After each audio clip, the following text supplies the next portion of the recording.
So I'd like to do another test vote tonight just to make sure our technology is sound. We didn't touch anything since last night, so it all should work. So if you could take out your clickers and vote on tonight's poll, we will make sure that everyone's technology is in good working order.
Okay, thank you.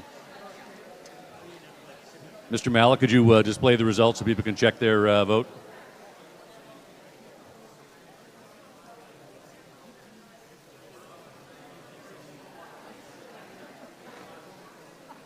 Retest?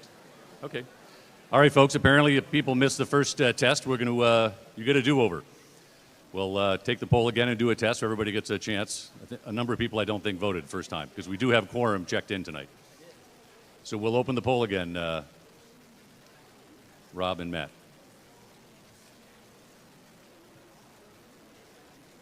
All right, please vote.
Ladies and gentlemen, while we take care of those two technology items, I think I'll call our meeting back in order. Thank you for joining us again tonight.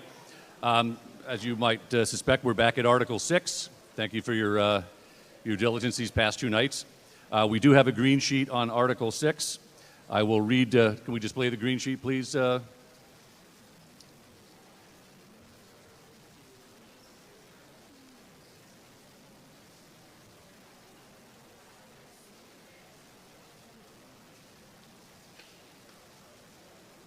I'm skipping 5 since that was completed in the consent agenda. Article 6 recommended that $1,020,000 be appropriated under this article and that $1,020,000 be raised from the tax levy. With this, I'd first like to recognize Mr. Humphreys, the chair of the Warrant Committee. Mr. Humphreys, you're recognized to explain our new motion.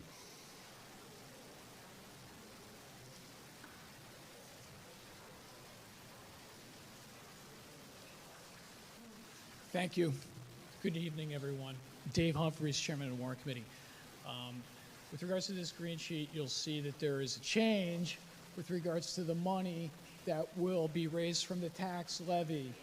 Yep, sorry.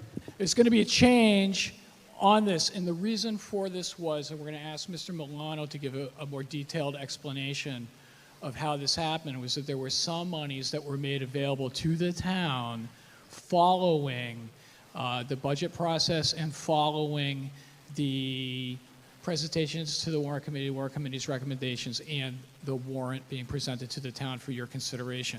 So based upon those monies being made available to the town, this proposal was presented to the Warrant Committee by Nick Milano and with the recommendation, I believe, of the Select Board, and it would be our recommendation to you that you vote yes on this article. Mr. Milano, would you help us out? By the way, Chair Wells is absent tonight, so Vice Chair Musto will be standing and representing the Select Board tonight. Mr. Milano, you're recognized. Thank you, Mr. Moderator. Good evening. Nicholas Milano, Town Administrator. Article 6 is the funds set aside for collective bargaining agreements. At the time that the warrant went to print, we were still awaiting an award for the Milton Firefighters Union through the Joint Labor Management Committee binding arbitration process. That award came down at the end of April, or excuse me, mid-April, April 16th. After reviewing the award, we needed to increase the amount of money in the fiscal 25 budget in order to fully fund the award for that contract. That contract is for fiscal years 23, 24, and 25. We had money set aside in the amount of $895,000, which would fund collective bargaining agreements for the Milton Firefighters Union as well as the Milton Professional Management Association. But after the award came down, it was not sufficient to fully fund the contract. As a result, we requested, we met with the Warrant Committee to discuss a revised recommendation to increase this appropriation by $125,000 to $1,020,000, as you see before you. Happy to take any questions if there are any. Thank you, Mr. Moderator. Thank you. Are there any questions on this article? Submitted by the Select Board, then we'll proceed to a vote as a majority vote. If we could open up the poll, please.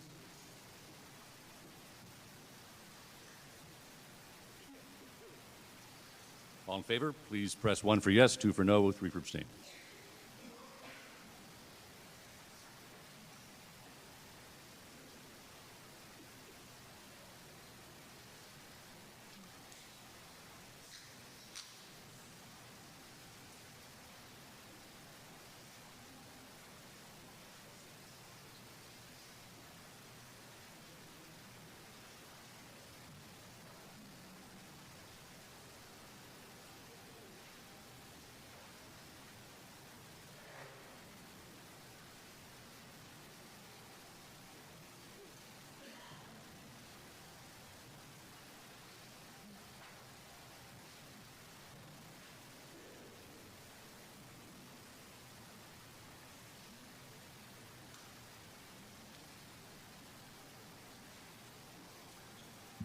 The motion carries 200 to 0 with 2 abstentions. With that, we'll turn to Article 7, which is on page 18 of your warrant. We also have a green sheet for that, so Madam Warrant Committee Clerk, could you put up Article 7? With this, I'll turn again to Chair Humphreys of the Warrant Committee. Mr. Humphreys, you're recognized.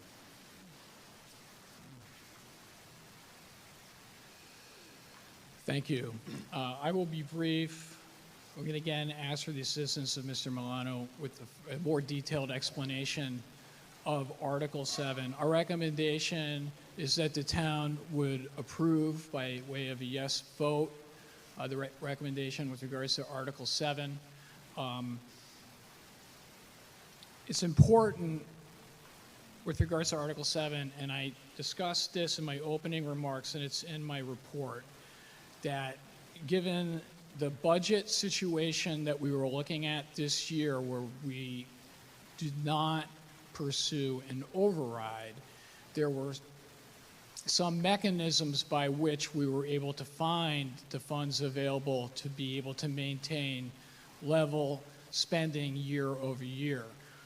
One of the things that happened, which was important, and though I guess we're not supposed to mention people by name, I won't mention Member Jay Fundling, because I guess that would violate some, anyway, I won't mention him. A lot of work and detailed analysis was done in many of the articles with regards to the town finances, and the employee benefits article, Article 7 was one of them, is that there's a couple important things that are happening here.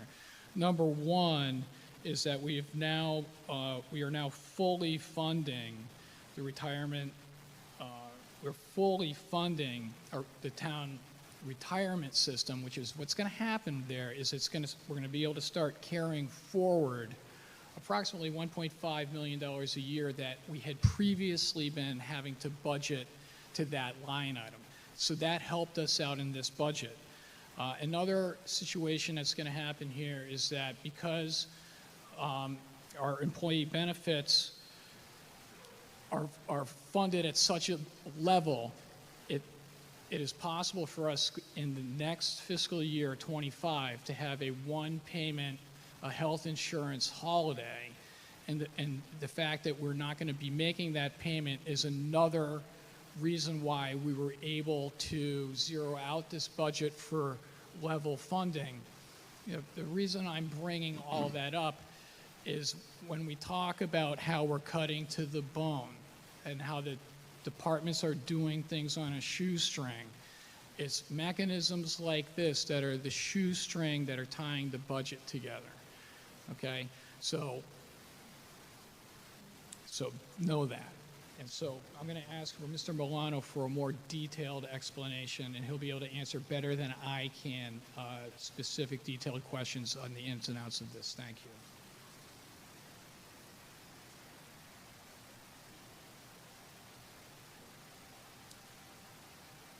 Mr. Milano, you're recognized. Thank you, Mr. Moderator. Nicholas Milano, Town Administrator. So Article 26 for the school department budget has a green sheet as well that contemplates an increase of $245,000 to the school budget. As a result, school staffing would increase. The reason for the increase to this article is to fund potential benefits associated with those three positions. Both this, the prior article, as well as Article 26, the additional funding came as a result of an increase to the town's state aid in the House of Representatives budget that was released and approved in April. So when the warrant went to print, we were relying on older estimates for state aid. As we approached town meeting, we were notified of additional revenues, and that is the purpose for some of these appropriations, to put those new revenues back into the budget. And in this case, the $71,000 increase approximately would fund potential benefits for additional staff in the school department. And I'll just echo what Mr. Humphrey said. The town's retirement system will reach full funding at the close of fiscal 24. We had expected this to happen 2 years from now.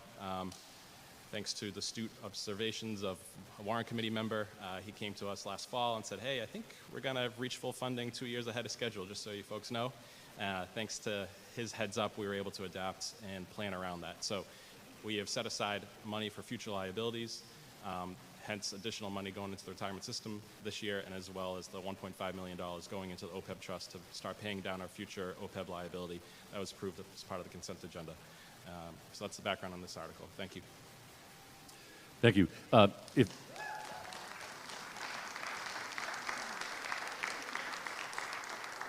And if you'd like to wallow in that presentation, it is posted up in the town meeting page under Article 7. With that, I see Mr. Fahey, you're recognized for a question, sir, or comment? Thank you, Mr. Moderator.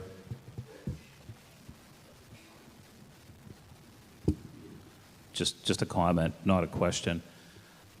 I'm glad both our town administrator and Mr. Humphreys spoke about this.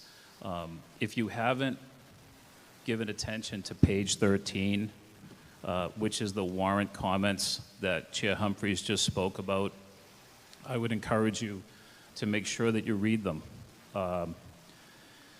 It's not complicated, but it's very simple, and it reflects a concern that I personally have, and the concern that I personally have is for the financial health and the financial future of our town. The last comment, you can read most of this on your own, but the last comment on that page reads, "The financial situation the town faced a year ago has not changed, and the list of unfunded requirements is growing across the board. If the town does not find an override politically palatable, it will soon test its appetite for cuts." We are dependent upon excellent decisions every single time we have to make a financial decision from here on forward. We all know that we've talked about building a new school. We've talked about recently funding the third fire station. Chair Walsh explained that to us. And in my opinion, the actions we took to balance the budget aren't necessarily what I would consider financially responsible. We kicked the can down the road. In my day job, I'm responsible for a P&L statement. My company is a large company. I don't consider use of free cash, use of the remaining American Rescue Plan Act funds, which is all over now. This is the last year. Yes, we got a holiday on a health insurance premium. And to the best of my knowledge, this is one of the rare times that we did zero funding of the stabilization fund. That's not a good practice. So the financial challenges are ahead of us. It's our boards in this body that is going to set the path for the future of the town. This past year, our select board passed on $2.5 million, a generous donation towards the construction of the animal shelter. $2.5 million. We passed on that. When we're asking our residents to consider an override, and they recognize we make decisions like that, how do they feel as taxpayers? This is my chance to talk. I'm calling attention. Mr. Moderator? Yes, Mr. Fahey? Mr. Zoll's interrupted me. If you could just wrap up your comments. I will. Briefly, thank you. I would like for all of us and the residents that might be watching to recognize that our path forward is going to be difficult. We have a heck of a challenge ahead of us.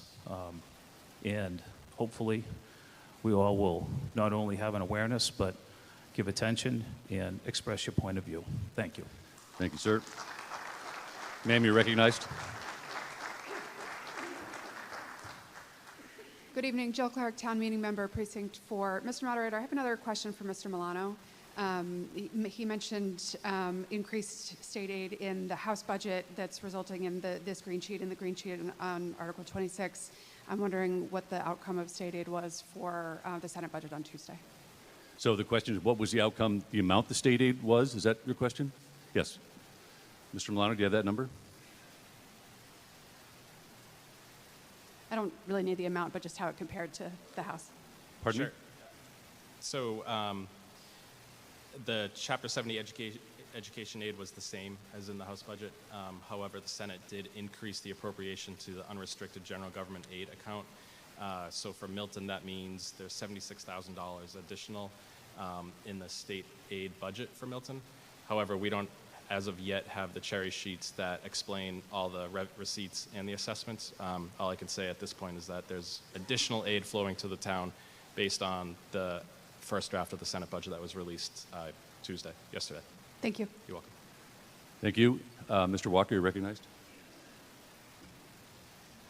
Roy Walker, Town Meeting Member, Precinct 10. I wasn't expecting to talk this early, and frankly, I was going to try to be quiet all night. But this is a body that is one where decorum matters. And as you might recall, we had some decorum issues a couple of meetings ago.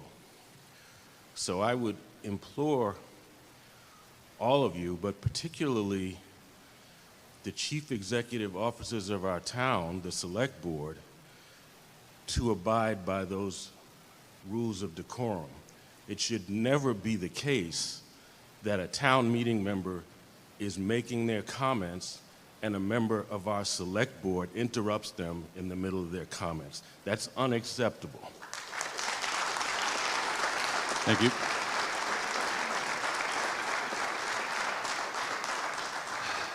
Yes, Mr. Zoll.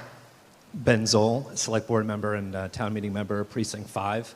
I apologize to Mr. Fahey. Obviously, he and I say things very differently about the certain things. We definitely agree on the financial state of this town and the over-reliance on residential taxes that create this long-term gap that we have.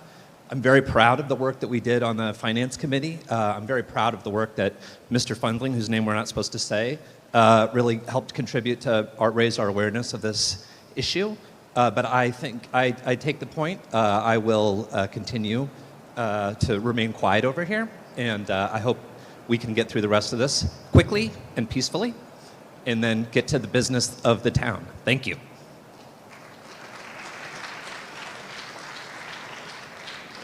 Boy, the skies have opened up, haven't they? I see no other speakers here, so we'll go to a vote. This requires a majority vote. If we could open up the poll. All those in favor of the motion before the body, please signify by pressing 1 for yes, 2 for no, 3 for abstain.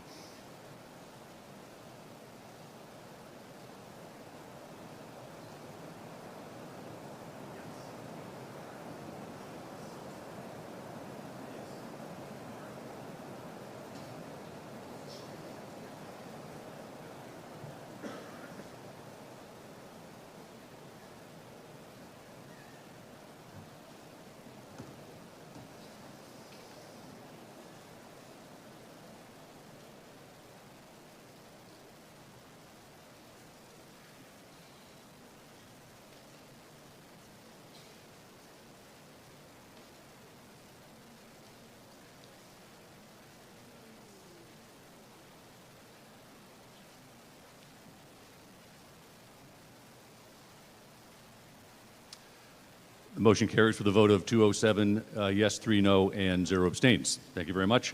8, 9, 10 were all passed by consent, so we'll flip to page 11.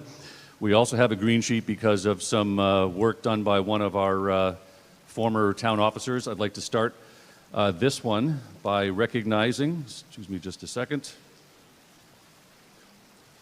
We'll recognize, I think briefly, Chair Humphreys on the article.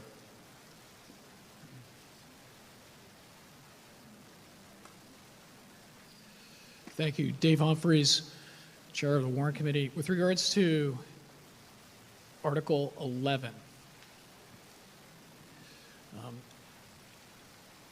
there was an amendment that was proposed to Article 11, which was, do we have that, Karen? Thank you.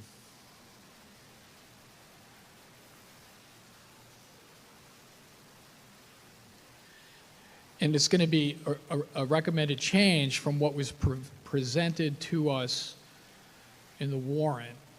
And this was proposed as an amendment, and we will hear from her, by former chair of the Select Board, Katie Conlon, to make an adjustment from the Select Board general expense line.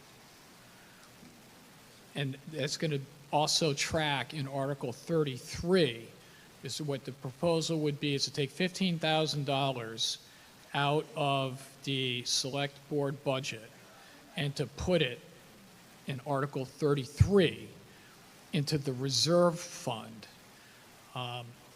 The reason for that being is that there had been $15,000 that had been allocated for the select board budget for purposes of the Affordable Housing Trust. Katie Conlon will do a better job of explaining precisely the mechanism here, but that is going to be accounted from another budget, and that we would therefore transfer this money at this point to the reserve fund. So our recommendation with regards to Article 11 would be to a yes as amended, and then on Article 33, it will be yes as amended as well. Thank you. I can point out to the audience where these changes would be affected. If you go to your warrant, page 27, and look at item 6, Select Board, the last detail item says general expenses. That's $75,380. That's where the $15,000 is reduced. And then the subtotal line, total select board, just below that, 806, that's where the $15,000 is reduced from the subtotal. And then the effect of that is on page 28. The entire total for the general government, that $5,000,003 is also reduced by the $15,000. So that's the impact of this change recommended by Ms. Conlon, who I'll recognize to speak to explain it to the body. Ms. Conlon, you're recognized. Thank you, Mr. Moderator. Katie Conlon, town meeting member, Precinct 3. I'm also a member of the Affordable Housing Trust, but I'm speaking tonight just as a town meeting member. The reason for the $15,000 reduction, and I thank the Warrant Committee for, sounds like I don't need to make the amendment because the Warrant Committee is making this now on its own. That's But right. I did meet with the Warrant Committee the other night and they talked with the town administrator, the former chair of the Select Board, and the new chair of the Select Board over the last few weeks. Just to suggest this reduction and moving the funds into the reserve fund, as we've just heard, there's been a lot of budget challenges. This is a tight budget year. We've had a lot of those over the years, and often the way budgets get closed as we get in the run-up to town meeting is by revisiting line items, revisiting revenue projections, looking to see where money can be moved from one line to another. There was a significant increase in state aid that addressed the school issues, so I think the appropriate place for this, and the Warrant Committee was in agreement, was probably to put it into the reserve fund. The $15,000 was a line item that the town administrator had explained at a Warrant Committee meeting that I happened to be watching on television. It was for a shared housing services office, and that's a third-party company that provides services, administration, monitoring services for affordable housing units, not only in Milton, but in several other towns. The lead town is Hopkinton, and there are several towns, Sharon, Medfield, Randolph, that are also parties to this agreement. So the agreement is in place. We're not talking about whether we should sign an agreement or anything like that. This is simply a question of the funding. Last week, the Affordable Housing Trustees agreed to fund this out of the Affordable Housing Trust's own funds, not the general fund or the tax levy. So by the Affordable Housing Trust offering to pick up this cost, it frees up some money in the operating budget. A small amount, to be sure, but often small amounts cobbled together are what helps us close a budget gap. So that was the purpose for this. The Affordable Housing Trust has a trust account that's separate from the general fund, so for new town meeting members, that's under the control of the Affordable Housing Trustees. And obviously, we want to use those funds primarily for new affordable housing units in town and promoting affordable housing. But we also have existing affordable housing, and there are some services that need to be performed. The town planner, Tim Zerwinski, had brought this idea initially 2 years ago to the Affordable Housing Trust, and we were able to vote in favor of using the funds, $15,000 of the fund for this purpose. So that's the reason for it, and I thank the Warrant Committee and the Select Board. Thank you, Mr. ma'am. Moderator. Yes. Ms. Agostino, you're recognized. Diane DiTullio Agostino, town meeting member of Precinct 9 and chair of the Commission on Disability.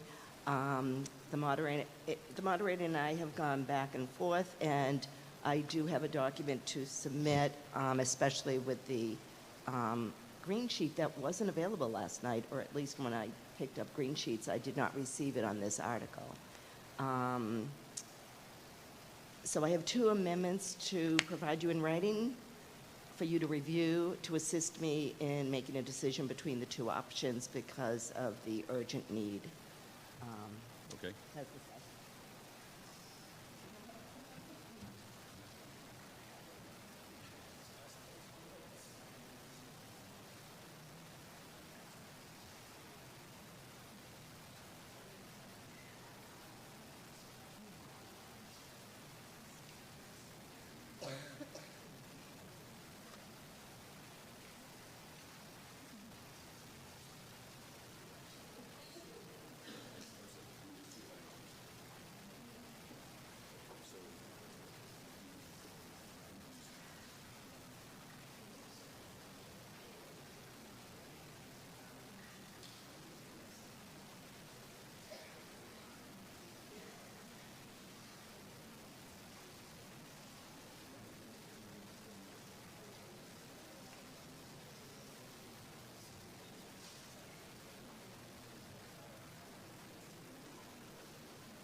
Ms. Agostino, would you please read the exact language you are proposing?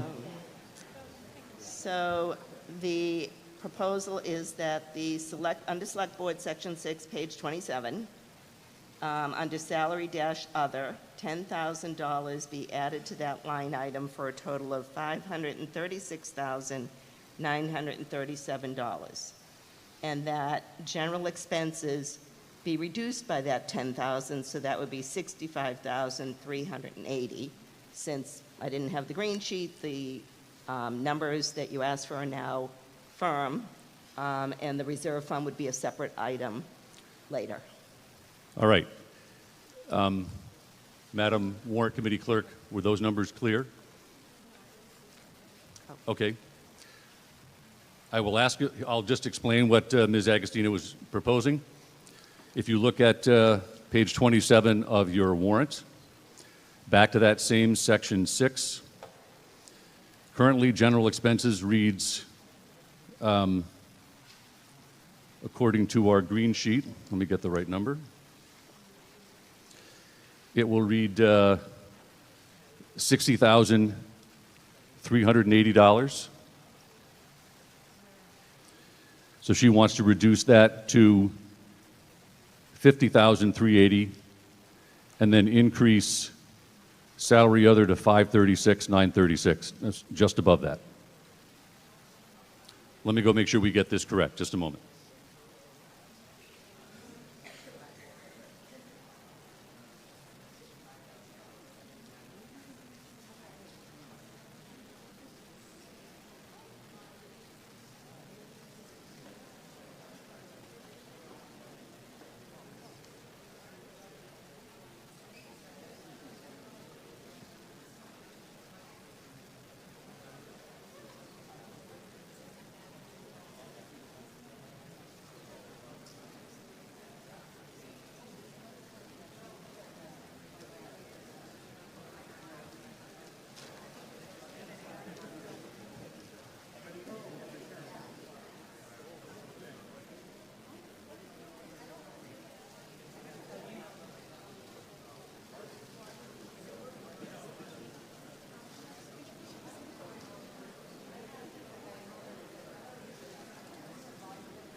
To let 5,000 go to the reserve. 15,000 would still go over, so she's moving within.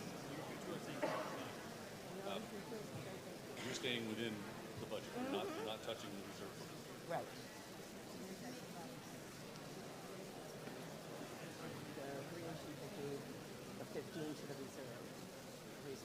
Ms. Agostino, would you explain Ms. Agostino, would you explain for the audience the reason for your motion?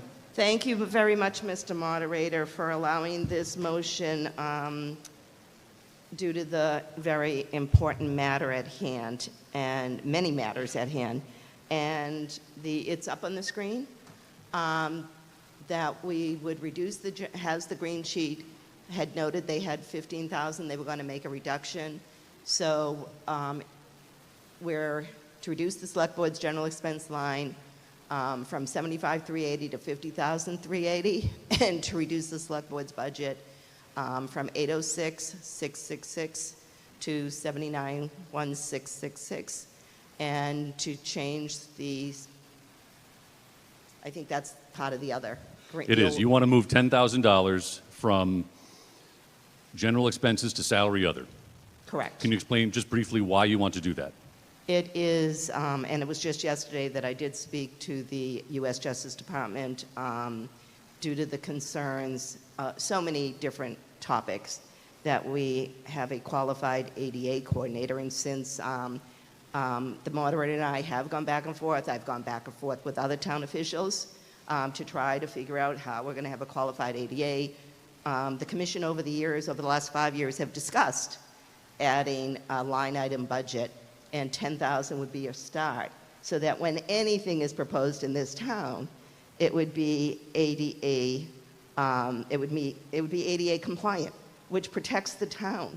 There's a whole list of violations and fines from many municipalities that I follow, and the other members of the commission read and follow. So that $15,000 savings, just taking 10,000, you don't have to list it's an ADA coordinator, you just have to say salary other to get a qualified person. So I thank the moderator, and I thank the Warrant Committee for the consideration, and I thank the Select Board, and I thank the participants here, because it's often not individuals who go about their daily routine that are fully aware of the issues that face the disabled. And I greatly appreciate a second to this motion. There's a second. Does everyone now understand the motion before the body, or whether I can summarize it quickly if you don't? Yes. Ignore the $15,000. Just put it out of your head. She just wants to move $10,000 from general expenses to $10,000 out of that, and increase salary other by $10,000 in order to fund an ADA coordinator. I think we learned the other night that currently the ADA coordinator position is filled by Mr. Milano, our town administrator. That's what's up tonight. I think then Mr. Cacelli, you're first, and then, ma'am, you're next. Anthony Ciccello, Precinct 4, Town Meeting Member. I have two questions. The first would be, what would be the impact to the Select Board if $10,000 was removed from their general expense budget? Presumably it's a substantial percentage of the budget. I just want to know if there would be an impact that would be from that. My second question is, it appears that the role of the ADA coordinator could be assigned to any one of a number of employees. It currently is assigned to Mr. Milano, who does that, as I understand, as part of his job function. It's not clear to me if the goal of this is to create a new position, and if it was, is that position required to be in our personnel bylaw listed as a separate position, or would this just be expected to be additional salary that would be paid to someone because these duties were provided to them? I mean, it sounds like we have somebody that's in this role right now. Among Ms. Agostino's concerns seem to be, is the person sufficiently trained or qualified? If we put money in the salary budget, that doesn't allow for necessarily training the person. It allows for additional salary, but not the expense of sending them to a course. So if anybody could shed some light on that, that'd be helpful. Let me see if I captured it. One, what's the impact, what's the Select Board's opinions of the impact of reducing general expenses by $10,000? That was one, right? The second was, is the ADA coordinator already an existing position authorized by the Personnel Board? That was the second, I think, right? Yes, or is the goal of this to assign the responsibilities to somebody else that would be paid additional funds. I'm Or not that. sure what Ms. Agostino's goal is for that. Thank Well, let's start with the select board on the first one. Vice Chair Musto, can you answer the general expenses question? Thank you, Mr. Moderator. Roxanne Musto, Vice Chair of the Select Board. I'd like to recognize Mr. Milano to answer the questions regarding the ADA coordinator position and what $10,000 cut, a $10,000 cut would mean to our budget. Thank you. Mr. Milano, you're recognized.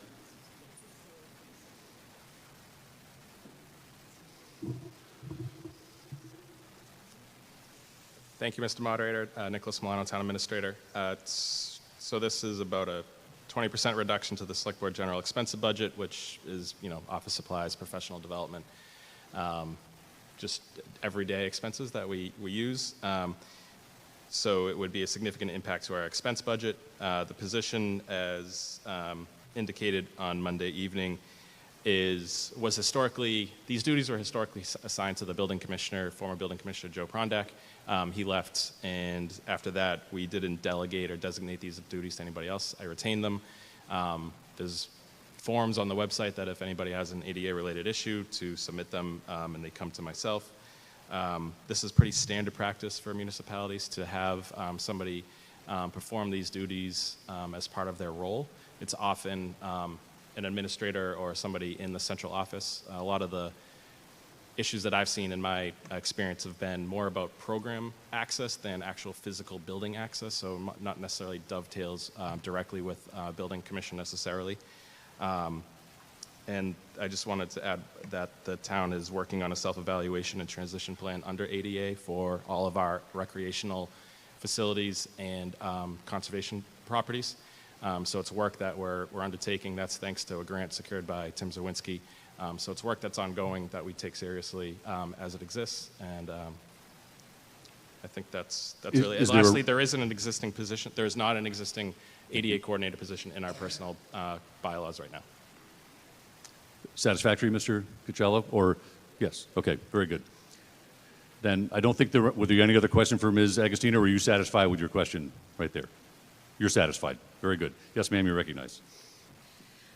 Lori Stillman, Precinct 2. First, I'd like to say that I support Katie Conlon's motion. Whenever there's some extra money and some good use for it, I think we should support it. So that's my first comment. But I rise to ask a question about the law budget, A3. I'm sorry, Larry. I'm just going to ask that. I thought we were talking about the motion. So my question actually to the moderator is, can I ask a question about the basic article now, or are we only limited to the amendments at hand? At the moment, we're limiting to the amendment. Okay, then I'll get up. Then you'll pause. In a moment. Thank you. Okay. Yes. Would you like to, perhaps, does the warrant committee chair have the warrant committee have a question?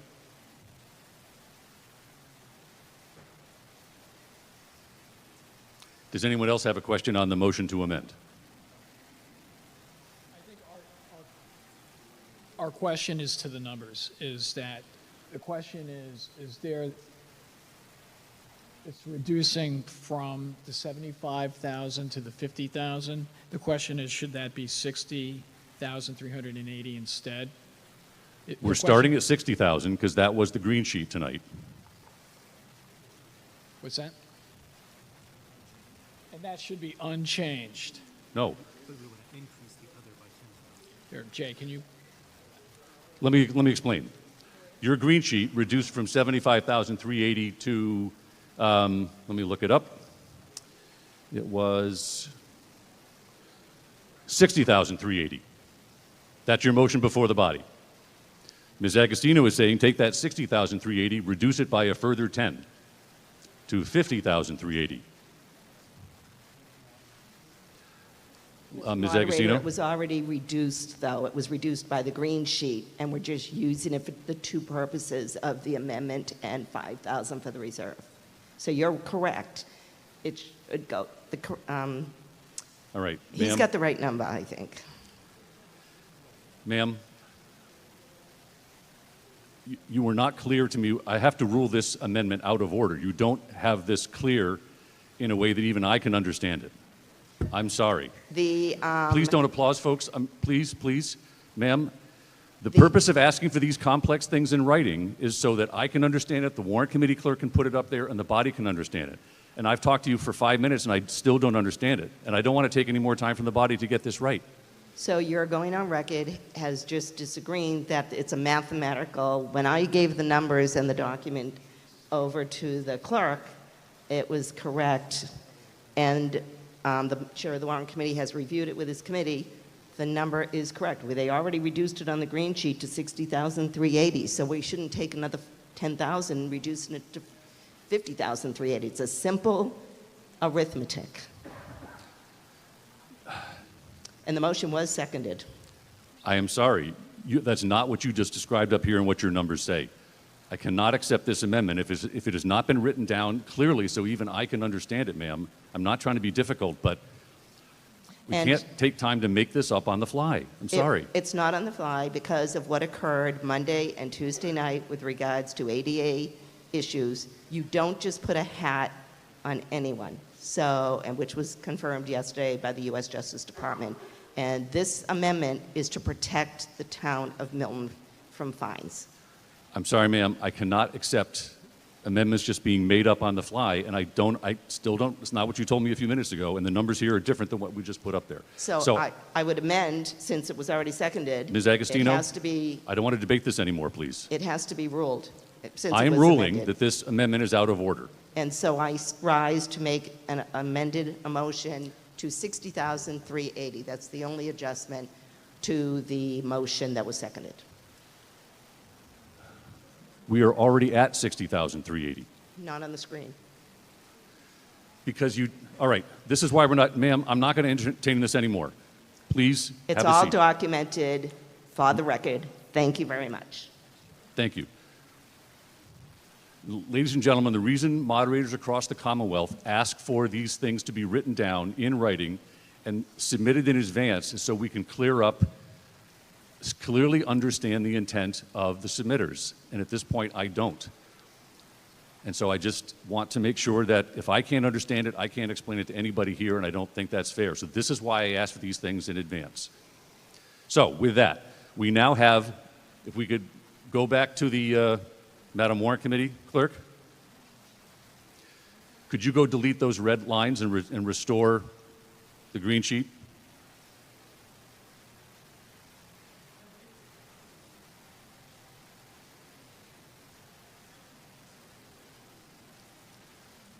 This is the green sheet that was presented by the Warrant Committee. So that means it's the motion before the body. It was described by Ms. Conlon. It's supported by the Select Board. It's supported by the Warrant Committee. Now, Ms. Stillman, you have a question on the general government Article 11. Please. Oh, I didn't see you. I'm sorry, if you're not in the front row, I get confused. So yes, ma'am, you're recognized.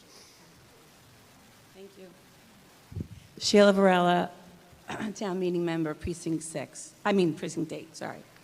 I have a question on the law under general government. I want to ask if what is documented here, I guess either under professional and special services or claims, the 270 for the rest of this year and the 283.5, or the claims, covers our legal services now that we have a lawsuit against us because we're not in compliance with the MBTA Communities Act. And if it's not covered in those numbers, where is the money coming from? That's the second question. So A, is it covered in this? B, if it's not, what account in the town is it coming from? And C, can they speak to what they think the estimated cost over 24 and 25 is going to be to our budget? So this is the cost of the legal fees for the lawsuit? Is that Correct. the question? Yep. So you want to know, is it covered under law? Is it covered here? If it's not, the anticipated cost, that they've figured it out. If it's not, then what fund is it coming out of if it's not covered under this? And then how much? And then how much? Understand. Please.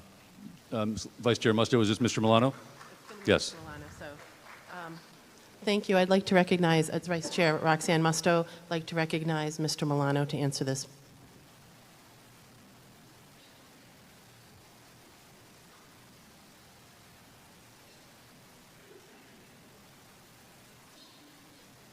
Thank you, Mr. Moderator. Nicholas Milano, Town Administrator.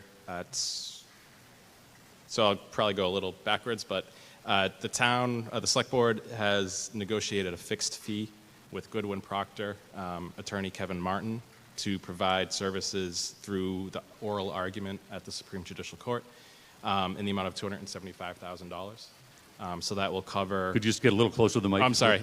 In the amount of $275,000. It's a fixed fee to cover all expenses up to and through oral arguments at the Supreme Judicial Court. That expenses, as it's a fixed fee, will be covered in the fiscal 24 budget. And so that covers that. It won't be in the fiscal 25 budget. I'll just note that the engagement letter between the town and Goodwin notes that if there are additional services that aren't anticipated, those might incur additional costs at an hourly rate. But our expectation is that the $275,000 that has been negotiated should cover all services in terms of the arguments at the Supreme Judicial Court on the MBTA Communities lawsuit. Clear, ma'am? Follow up? Do you know what the hourly rate would be?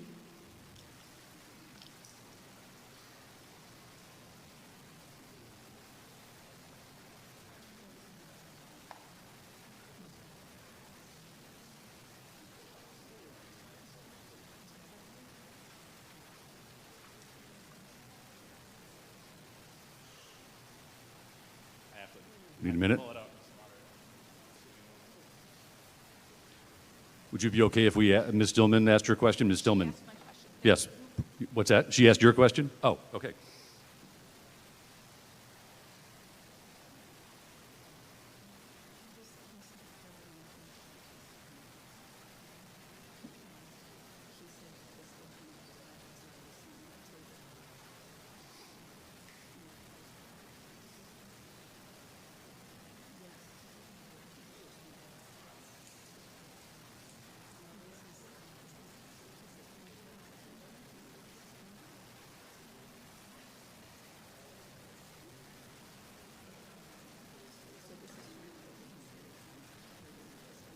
So the fixed fee is $275, as I mentioned. If there are additional services outside what has been agreed, senior partners, which Attorney Martin is, would be $940 an hour. Junior partners, $840 an hour. Counsel and senior associates, $725 an hour. Mid-level associates, $660. Junior associates, $550. And that, yes, as Mr. Zoll was reminding me, these are reduced rates for their government services. We okay, Ms. Varela? Yeah, some of my other... Follow up? Yeah, one more follow-up. So just to confirm, so the total, which is $370,125, that $275 that you just spoke of is covered in that amount? No, it's paid for out of FY24. It's not funded out of this FY25 warrant tonight. Oh, okay, all right. So, because you just, this fiscal year? Okay, all right, thank you. Thank you. Mr. Mullen, you're recognized. Peter Mullen, Precinct 2. I wonder if the town administrator could tell us how they were able to find $275,000 in the fiscal year 24 budget to make this payment. Ms. Musto, should we recognize Mr. Milano?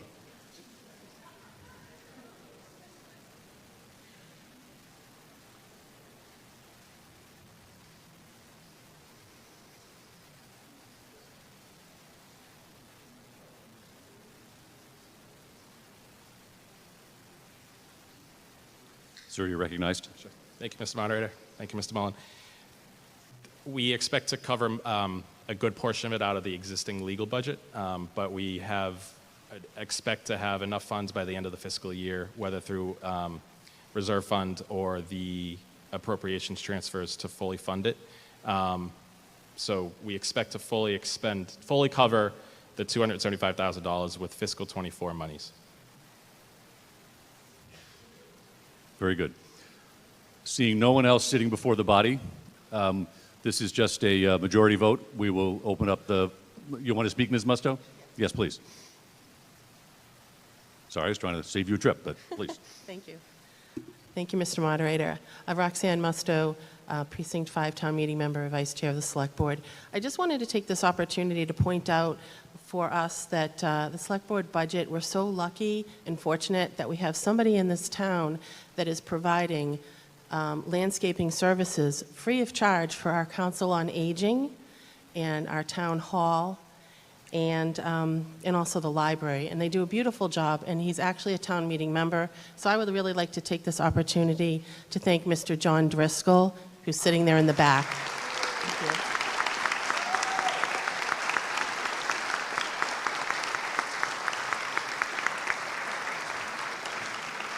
Yes, sir. You're recognized. Thank you. David Cornish, Precinct 10. I had a question about another line item under number 7. Being a veteran, I'm all in favor of veterans benefits, but I was wondering why the line item benefits rose over 300% in 24-25 over 23. Why they rose so much in 24 from 23. Yeah. Yes. I That's wasn't clear. a member last year, so I wouldn't. Yes. Mr. Milano? Yes, thanks, Ms. Musto. Ms. Milano? Mr. Milano, you're recognized. Thank you, Mr. Moderator. So just the fiscal 23 number, which is the 29,384, is what was actually expended that fiscal year. The budgeted amount each year is $100,000. So the budgeted amount in fiscal 24 is $100,000. The budgeted amount in fiscal 25 is $100,000. It's an expense that fluctuates year to year. So fiscal 23 was a little lower than usual. We don't often expend the full $100,000, but $100,000 is available for these benefits. These are cash benefits under the Chapter 115 veterans benefit that is pretty unique in the state, in the Commonwealth, in the country, excuse me, that we have here in Massachusetts for veterans. Thank you very much. With that, we'll now go to the poll. So if we could open up the poll. All in favor of Article 11, as you saw proposed in the green sheet, the motion before the body, please signify by 1 for yes, 2 for no, 3 for abstain.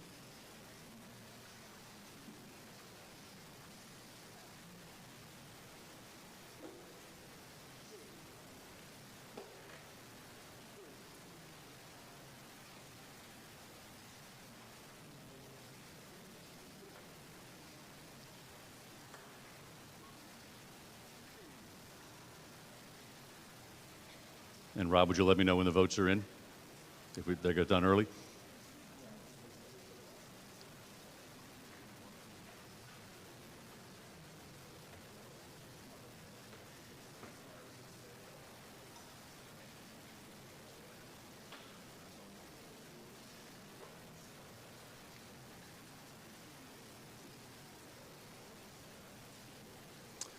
The vote is unanimous. Article 12 was passed by the consent agenda, so we'll go to Article 13. What I'd like to do at this point is recognize Mr. Tom Callahan, the chair of the Community Preservation Act Committee. Sir, you're recognized. And if we could put his presentation up.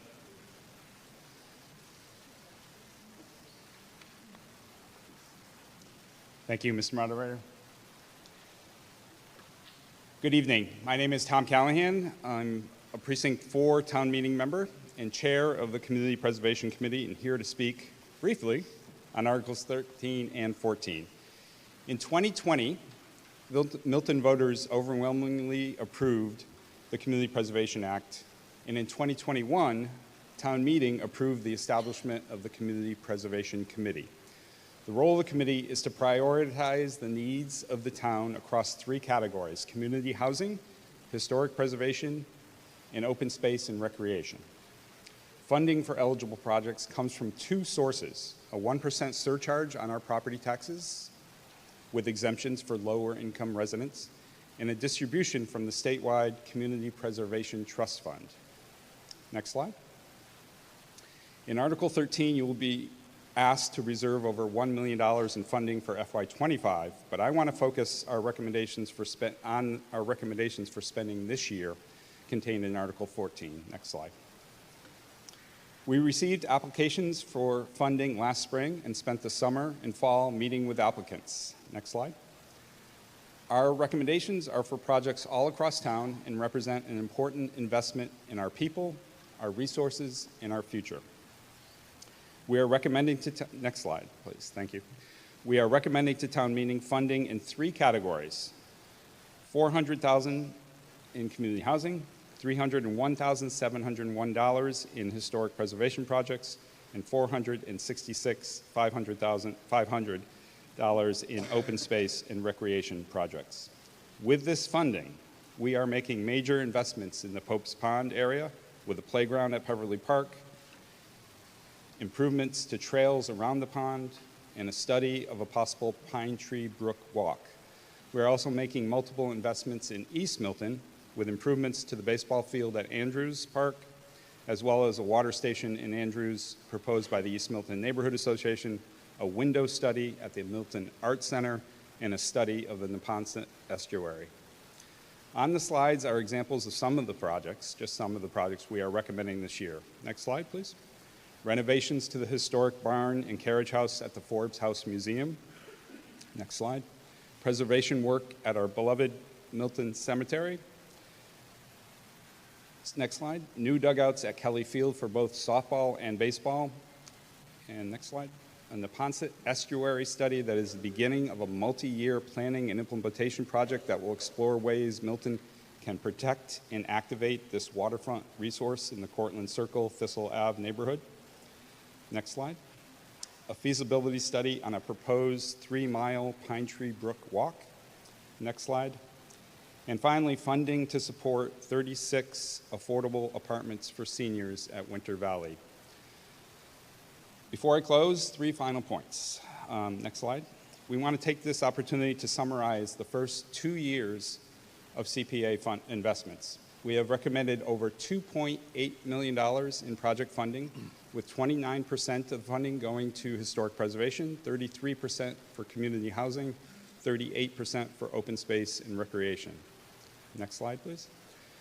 We want to thank all of our talented and dedicated members for the hours spent poring over the applications and meeting with the proponents of these projects. Our Vice Chair, Jenny Russell, Treasurer Pete Jackson, Ted Carroll, Joe Duffy, Wendy Garpo, Kathleen O'Donnell, Cheryl Tagayas, and Linda Weld form out the team, as well as Rob Levash, our former chair, who got us off to such a great start last year. We have a great group, and it is an honor to serve with each of you. And finally, perhaps most importantly, we invite all of you, town meeting members and those watching at home tonight, to come with us with your ideas. This is your Community Preservation Act. Visit our page on the town's website to learn more about the act. Come to us with projects that you want to see in your neighborhood. You can reach us at cpc@townofmilton.org.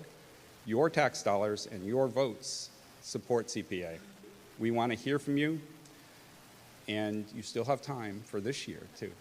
The deadline for initial eligibility applications is May 31st, so you still have time to submit a proposal for this coming funding round.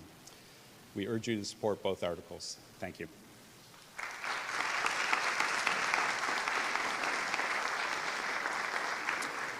So it's recommended that the town vote to appropriate the CPA funds to the total budget of $1,050,000. Anyone wish to speak to this article? Seeing none, this is a majority vote submitted by the Community Preservation Committee. We can open up the poll. 1 for yes, 2 for no, 3 for abstain.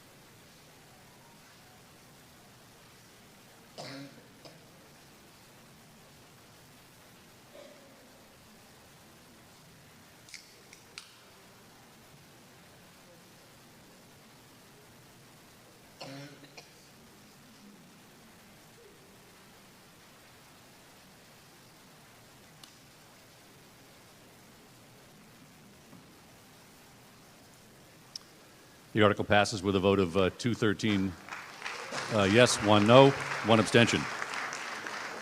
We'll go to Article 14 on page 32. Recommended that the town vote to approve the projects and amounts shown in the following tabulation under the grant CPA project funding recommendations for a total budget of $1,167,571. Does anyone, this is now the detail of that appropriation you just made. Does anyone wish to speak to this article? Goes by majority vote. Seeing none, we will open up the poll. Again, 1 for yes, 2 for no, 3 for abstain.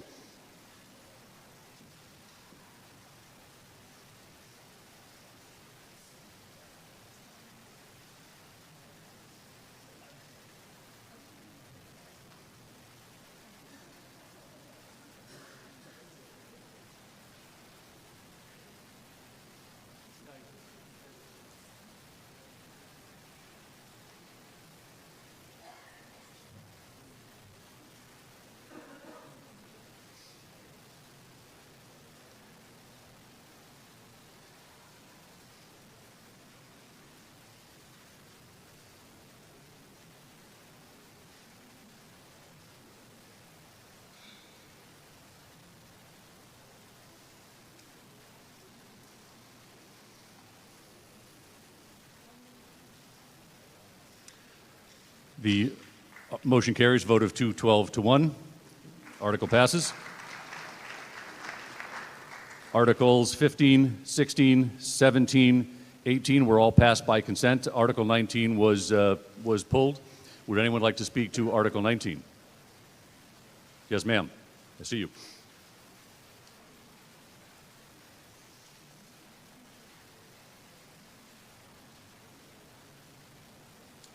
Ms. Cronin, you're recognized. Hi, Marita Manning, Cronin, Precinct 4. I'm not against this amount of money, but Precinct 5 town meeting member talked about our roads. I would like the list of streets that are proposed for the Chapter 90. Historically, they have been listed in the warrant. Hasn't been for the last couple of years. Thank you. Thank you, ma'am. Vice Chair Musto. Thank you, Vice Chair Roxanne Musto. I'd like to recognize Chase Berkeley, our DPW Director, to respond to this. Thank you. Thank you. Mr. Berkeley, you're recognized.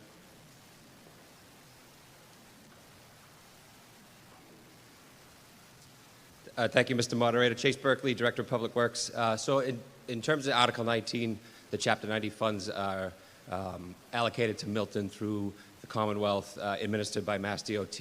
So $626,000 and change is a typical amount when the Chapter 90 program is funded at $200 million for the whole Commonwealth. So that number is determined by a weighted average that takes into account miles of road. Milton has 97, population and employment.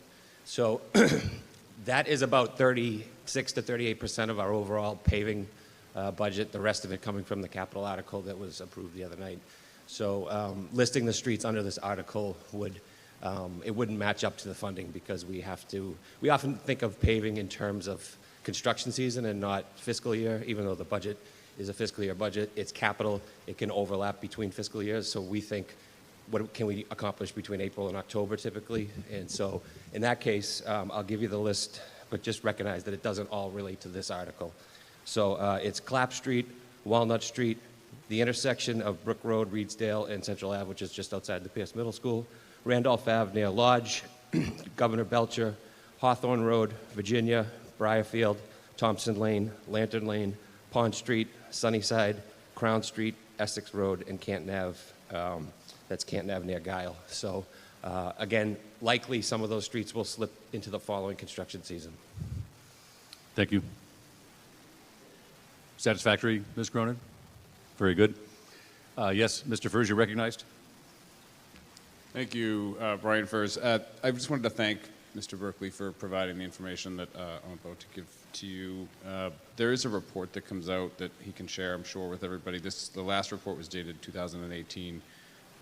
But our current road, and he could probably share this as easy as I could, but our current road network rating is a 67.7, which I assume out of 100 is a D. And to maintain that rating, we need to be funding the roads at $1.1 million a year, which it looks like we're doing just above that. To get to a C-70, we have to be at 2.2 million. But the overall crux of the question I asked the other night, which he was kind enough to get me the information immediately the next morning, is that we have, and this is just information I think is interesting as we look at our capital going forward, about 97 miles of roads. And as of this report, 2018, there's a $20 million backlog to maintain these roads. So, you know, simple math, if we're funding at $1.6 million, we're never going to get there. So as capital committee, warrant committee, and this body thinks about 25, 26, and beyond, as we're looking at different opportunities for bonding or overrides, I would encourage us to think about this really important part of our infrastructure that is only going to continue to get worse if we're not able to keep up with it and maintain it. So thank you. Thank you. Ms. Agostino, you're recognized. Diane DiTullio Agostino, Precinct 9, and Chair of the Commission on Disability. I rise to thank both of the previous speakers. In the past, the warrant, the streets are listed, so I hope the warrant committee will take that into consideration. But of course, once again, I want to thank the DPW director and the workers. I don't know if people are aware of this, but when they do renovate the roads, they also must make the sidewalks handicap accessible. So that is an added expense, but hopefully all of you are enjoying the extra ramps, but it does reduce the amount of funds to do more and more streets. So we're just going to have to, as it was just noted, we're going to have to find whether or not we're going to need an override to try to do more streets, or, because my street's 43 years old. Streets only last 30 years. And it's not handicap accessible, so I couldn't even walk down the sidewalks. Thank you very much to the DPW director. His help is always appreciated. Thank you, ma'am. So I'll just summarize. Article 19 recommended that the sum of $626,278 be appropriated for the purpose set forth in this article. And to meet said appropriation, the treasurer is authorized to issue, with the approval of the select board, bonds or secured notes. So this is a bonding article. The result of that is it requires a 2/3 vote. I see no one else has risen to speak to this. If we could open up the poll, it will require a 2/3 vote. 1 for yes, 2 for no, 3 for abstain. Thank you.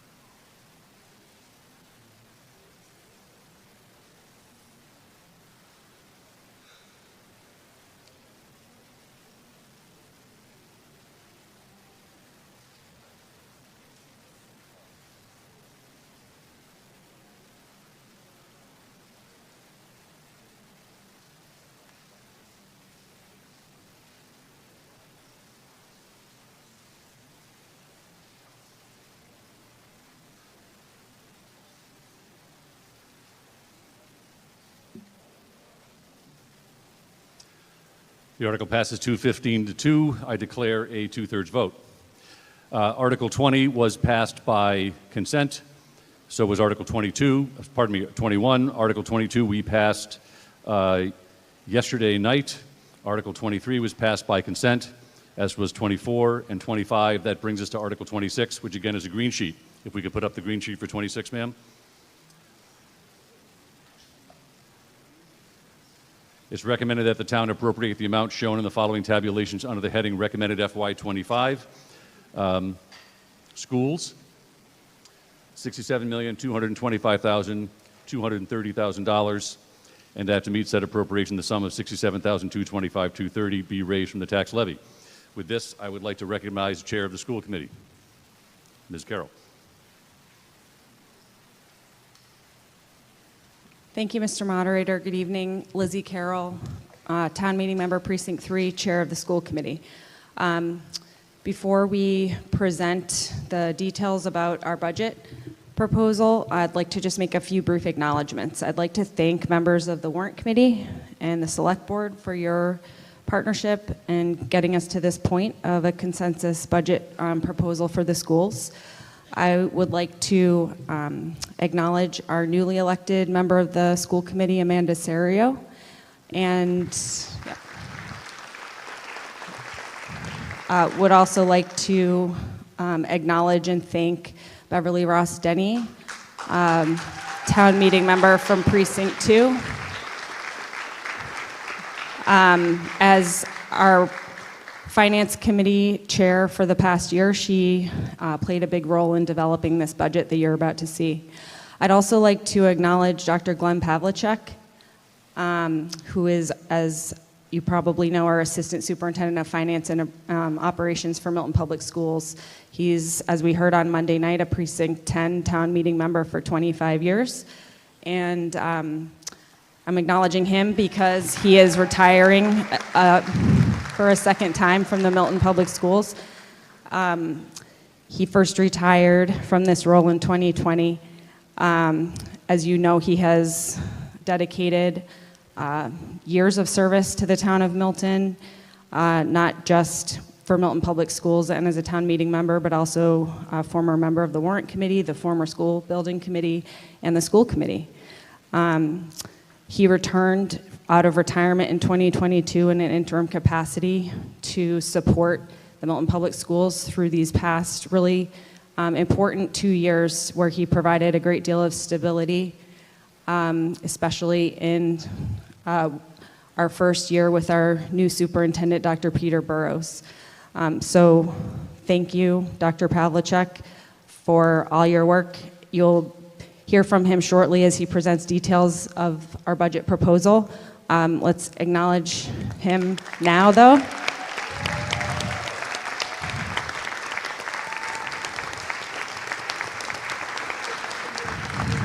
Sorry, I know you hate this.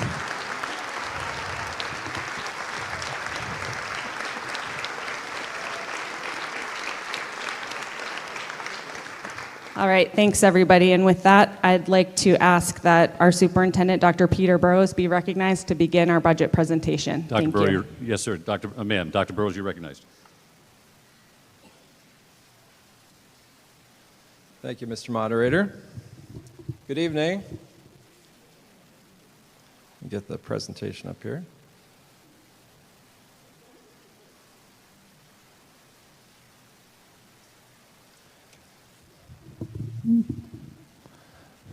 All right, so I'm going to start by talking a little bit about how we've approached the budget this year, maybe differently than, or definitely differently than we have, I think, in years past. I'm going to then hand it off to Dr. Pavlicek, who's going to take all of us through the numbers. I do want to thank all of you for being a part of the development of this budget. As you know, this budget is our budget. We approached it that way. We had great input from both elected officials and citizens, staff, students, everyone. So this is a budget that is shared with many hands. So our vision for the development of this budget, the first thing that's really important in school budgeting and that's challenging given the constructs of what we do here every year is having a sustained long-term approach to budgeting. And in a school system where you're looking at not adding and taking away year to year based on how much money you have, but you're looking at building systems and structures that support academic excellence and what students need, you have to be thinking sequentially beyond just how much money do we have and what are we going to do with the money we have this year. So that's something that as I started working with our central office team and as we started to look at where we were and did an analysis of our staffing, we really kind of kept in mind, where do we want to get to in FY25? We're also thinking about FY26 and FY27 as we're putting together this budget. So this budget that you'll be voting on tonight is not just this point in time, but it also has a vision for the work that we'll be doing over the next years and looking at our staffing models, looking at our curricula and making changes and doing the work that we need to do the absolute best that we can for our students. Working with our staff this year, one of the things that we really focused on was, instead of looking at Milton as 6 schools, we really thought of it as one learning community. And that's really important when you're talking about limited resources and looking at how to maximize those resources across all schools. We worked really closely with our principals, and instead of the principals coming, in past years, principals would come to the central office and would say, these are the positions I need, and then we'd kind of look at them and say, okay, this one seems more important than this one. We really kind of talked about, what do we as a district need, and looked at, are there ways that we can share positions? Are there things that we need to do, again, thinking about a multi-year approach? Are there positions that we need to put in place this year in 1 or 2 schools, and then shift and move things around in a following year? So that was the approach as we started to build this budget. And I think we had, as it crystallized and as we came to our first draft, we felt pretty solid as a collective in terms of the work that we had put together. And I think that kind of showed in presentations that we've done from there forward. So this was shared recently. We have some hard copies. I can actually get them afterwards, after tonight, and leave them out if folks want to take them home. This priority report is work that I've done over the course of this year to identify the work that we need to do collectively together to move Milton Public Schools forward, to make change, to both continue the great work that we're doing and really lean in on the things that we need to do to make sure every student is getting what they need. In terms of the budget and this document, we're currently working on an implementation plan from this priority report. This is kind of the learning, this report, both in what I learned from talking with community, with staff, with students over the course of the first half of this year, along with a pretty in-depth analysis from our full 30-member leadership team, that's principals, directors of curriculum, et cetera, who looked at all of the different parts of our system and said, these are the things that we think are strong here, and these are things that we really need to build together. This is going to be the roadmap for the work that we do in the years ahead and the change that we make. And we really are looking at the budget not as the positions that we have and will continue, but we're looking at funding this vision. So that is how we're approaching the budget. As I said, this is my first kind of the budget I've worked on in year 1, and I'm excited about the work that I think we're going to be doing in 2, 3, 4, 5, 10, 20, 30. Okay, anyway. So I want to ask Dr. Pawlicek to now come up and take us through the numbers, and then we'll be open for questions. Dr. Pawlicek, you're recognized.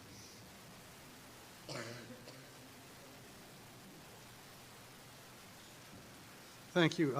This is a presentation which in various forms has been presented to the Warrant Committee, the School Committee, several times during the year with a couple minor edits to it. So I'll move through it relatively quickly because it's, for the most part, things people have seen before. And there's only so many times I can give my final budget presentation. Try not to make a habit of it. The assumptions in this were we started as a level service budget, that all existing staff would be rolled over into fiscal 25.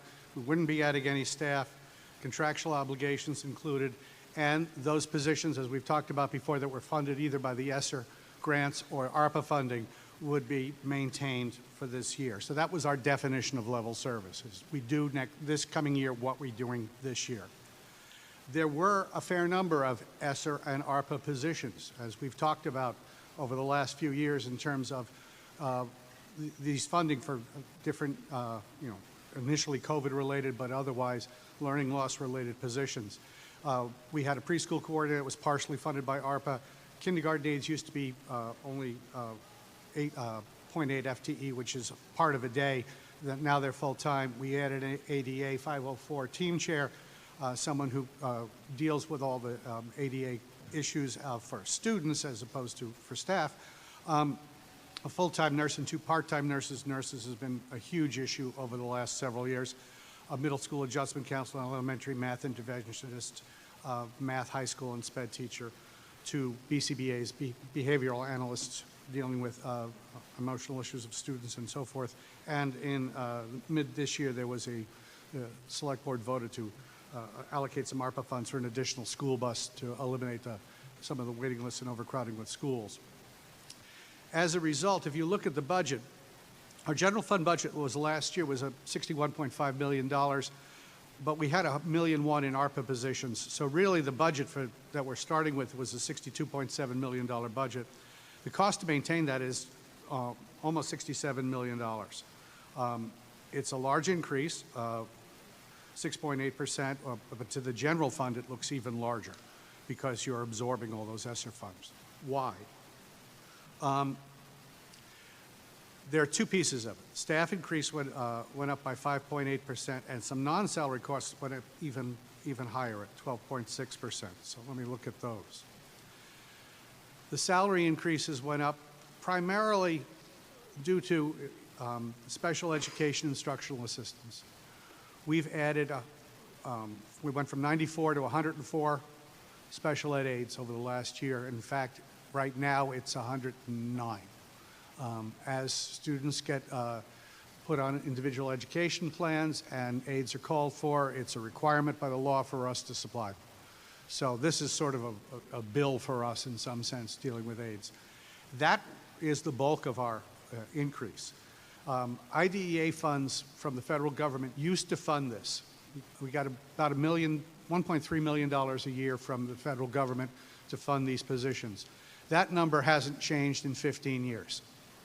So where it used to fund our special education aides, it now funds roughly a third of them,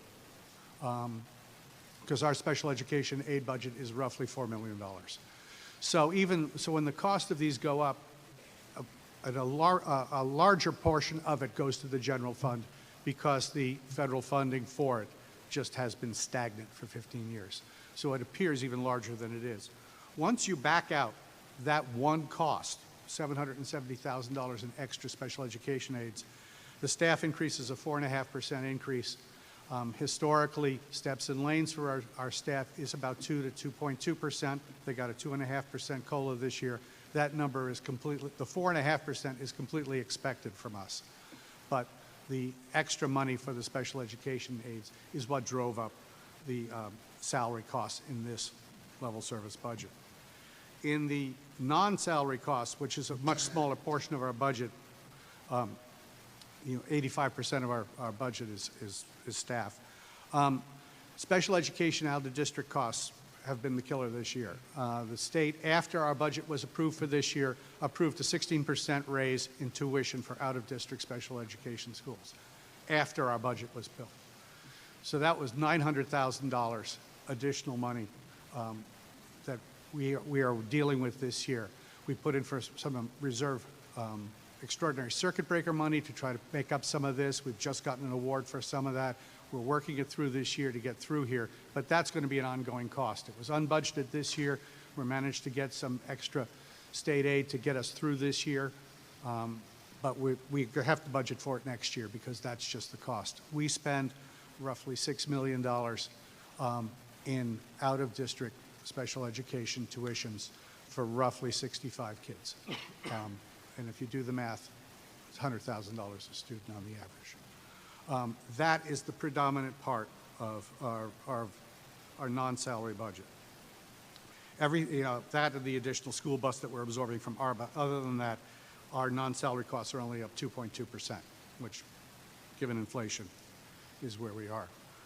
Just again, by category, district administration and legal is only 3% of the budget. Instruction and special education are 74%, but your curriculum coordinators, building administrators, guidance, nursing, transportation. We are very student-oriented in this budget. As was mentioned in the green sheet, this is the one part we haven't done before. With the additional money being allocated by the House Ways and Means, and as of yesterday, in Chapter 70 in unrestricted general government aid, the Senate Ways and Means budget, the green sheet is recommending an allocation of an additional $245,000 to the school budget, plus money to the general insurance budget to pay for benefit costs. We intend to use this for 3 positions, 2 of them at the middle school. Our current 8th grade, as you can read, is being supplanted by a 6th grade that is going to be 75 to 80 students larger. Dr. Pavlicek, 3 minutes. Yep, my next to last slide. So we are looking at a major increase. That bubble of elementary school students that we've talked about for years is really pushing into the middle school and filling the middle school up. We have current 8th grade teachers who are teaching exploratory classes. They will not be able to do next year because they're going to have too many 8th graders to do their core classes. So we need to hire 2 additional staff for Pierce. And we are going to hire 1 additional reading interventionist to deal especially in the grades 4 and 5. We have interventionists, reading interventionists that do in the primary grades, 1, 2, 3, but we really want to build that support more into 4 and 5. So the $245,000 will be funding these 3 positions. And so your recommendation in the green sheet is the $67,225. And with that, thank you, and we'll take any questions you have. Thank you, sir.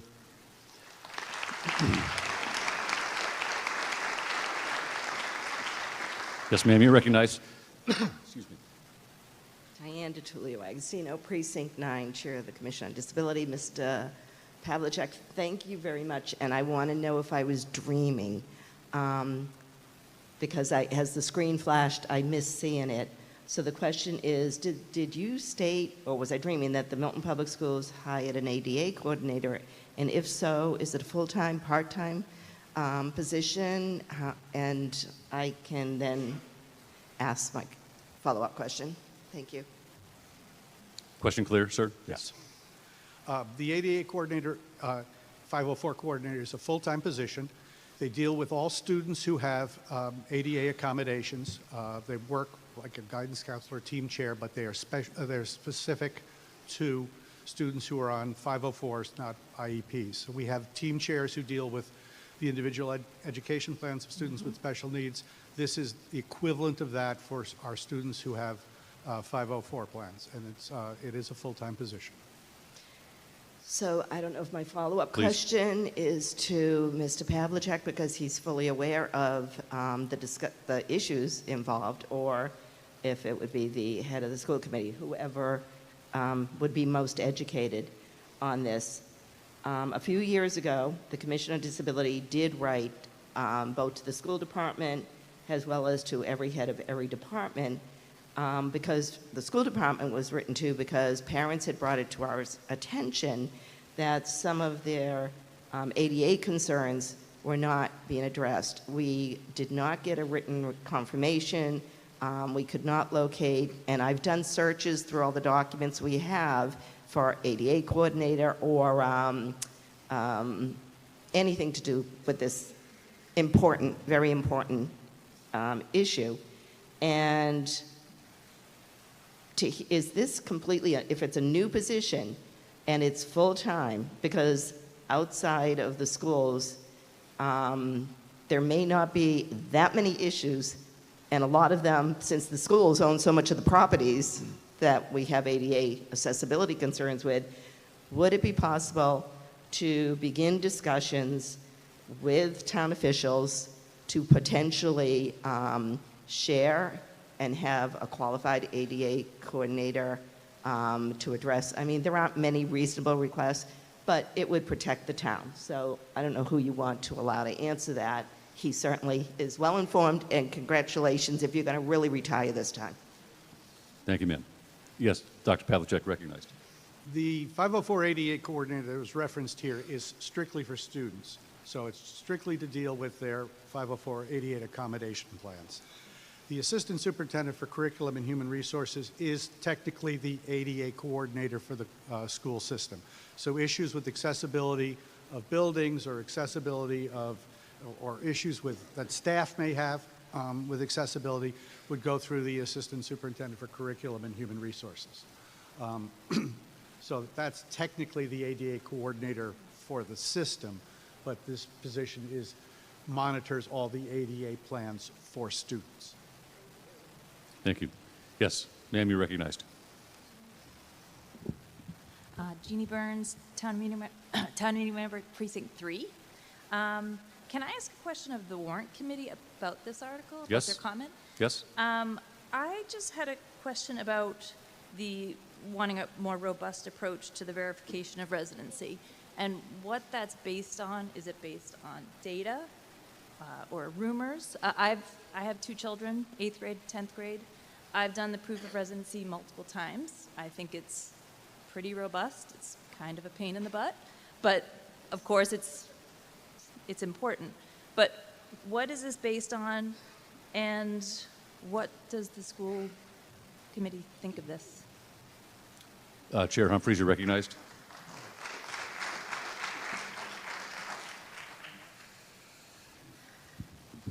Dave Humphries, Chairman of the Warrant Committee. Excuse me.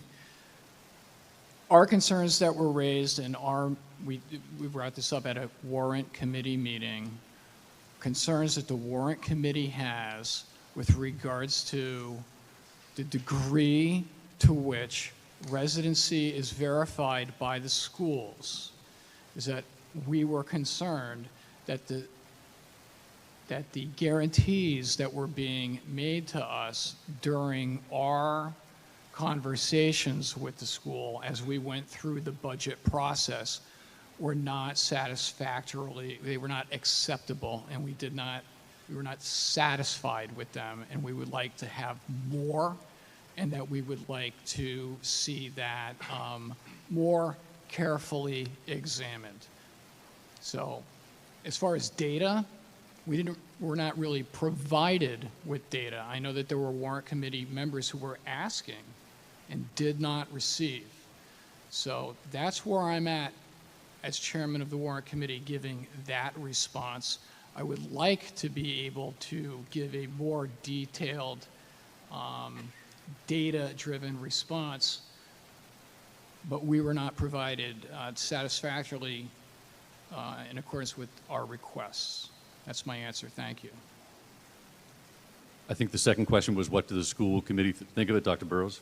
Yes. Thank you, Mr. Moderator.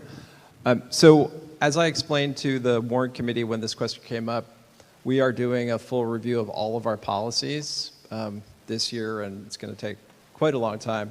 One of the policies we are reviewing is our residency policy. We are right now in kind of first reading of that policy. We do, in terms of our process for residency, as was shared, we do have in a comparison to our peers and neighbor districts, and part of the process of building this, analyzing our policy was doing a review of what's happening in BPS, what's happening across the greater Boston area, to be sure that we're doing, we have a policy that is right where it needs to be.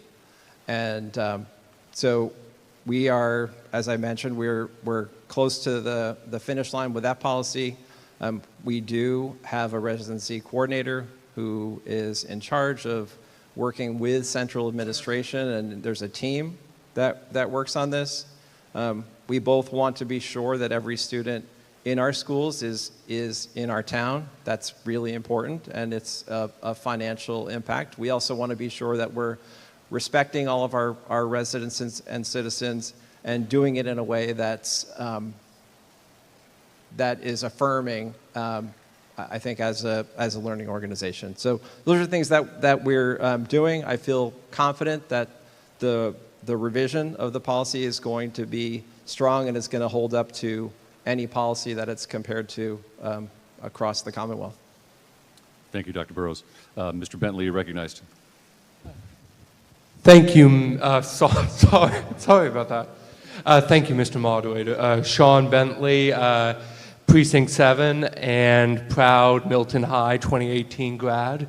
Go Wildcats.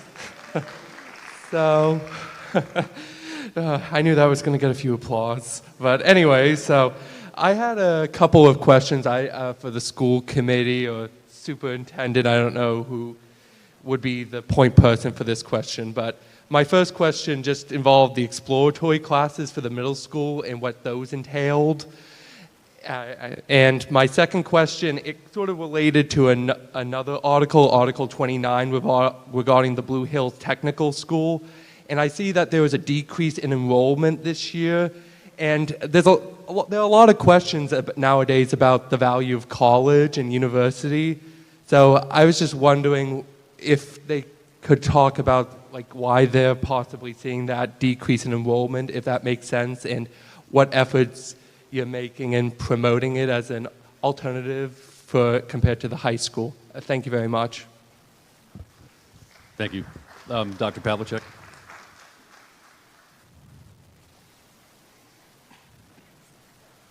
With regard to the exploratory classes at the middle school, basically that's a term we use for anything other than your basic core classes, English, history, math, science. It's the other 3 courses other than the basic 4 that students take. The high school, it's a little different at the high school. High school, we call them electives because at the high school, students try to choose what they interest them. At the middle school, unfortunately, because of the basically overcrowding and limited resources, it's more what fits their schedule than unfortunately what their choices are. It's a balance of both. But the exploratory is just a chance for students to take things. It's the art, the music, all the various different things that they can take other than their core courses. As for the Blue Hills, you're correct in noticing that the enrollment is down. We had 51 students from Milton who attended the Blue Hills a year ago. There's only 34 this year. They choose. It is a choice by the rising 9th graders as to where they want to go. I will say that we had several more students choose Norfolk Agricultural School this year, which is the 3rd public high school that Milton students can attend. Most people don't realize we actually have 3 public high schools that you're entitled to go to, us, the Blue Hills, and Norfolk Aggie. We have approximately 10 students at Norfolk Agricultural.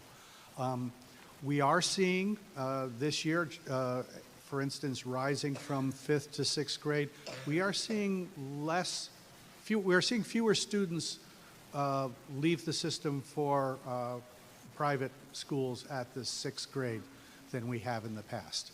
So we are retaining more students of our own, which we think is a good thing. I'm not going to run out and try to advertise for other schools to take the students. We'd love them all to come here. So people are choosing us a little more right now. We'll see if that continues. But that's really why. Thank you, sir. Yes, sir, you're recognized. Thank you, Mr. You Moderator. can pinch that trigger below and lift it up. It's at the stem. There you go. Thank you. Spencer Kyle Johnson, Town Meeting Member Precinct 10.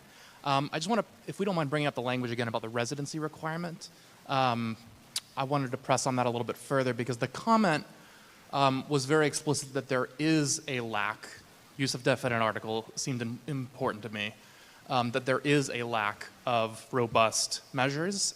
So I would like further clarification on what the evidence for that is, because that seems, I'm just asking for clarification, but that seems different to me than saying that there were questions or a lack of explanation.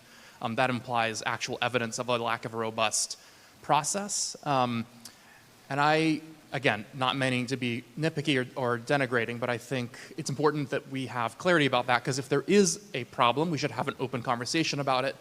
If not, I think we should be careful about spreading unnecessary rumors. Thank you, sir.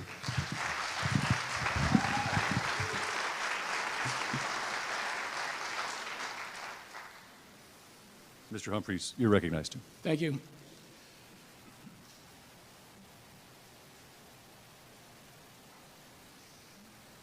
My response to that is going to have to be bounded by things that I've learned in confidence. When you talk to people in the town and they tell you what they have observed themselves, of who their friends are, who their children's friends are, where the children's friends live, where they have dropped their children off to play dates and parties.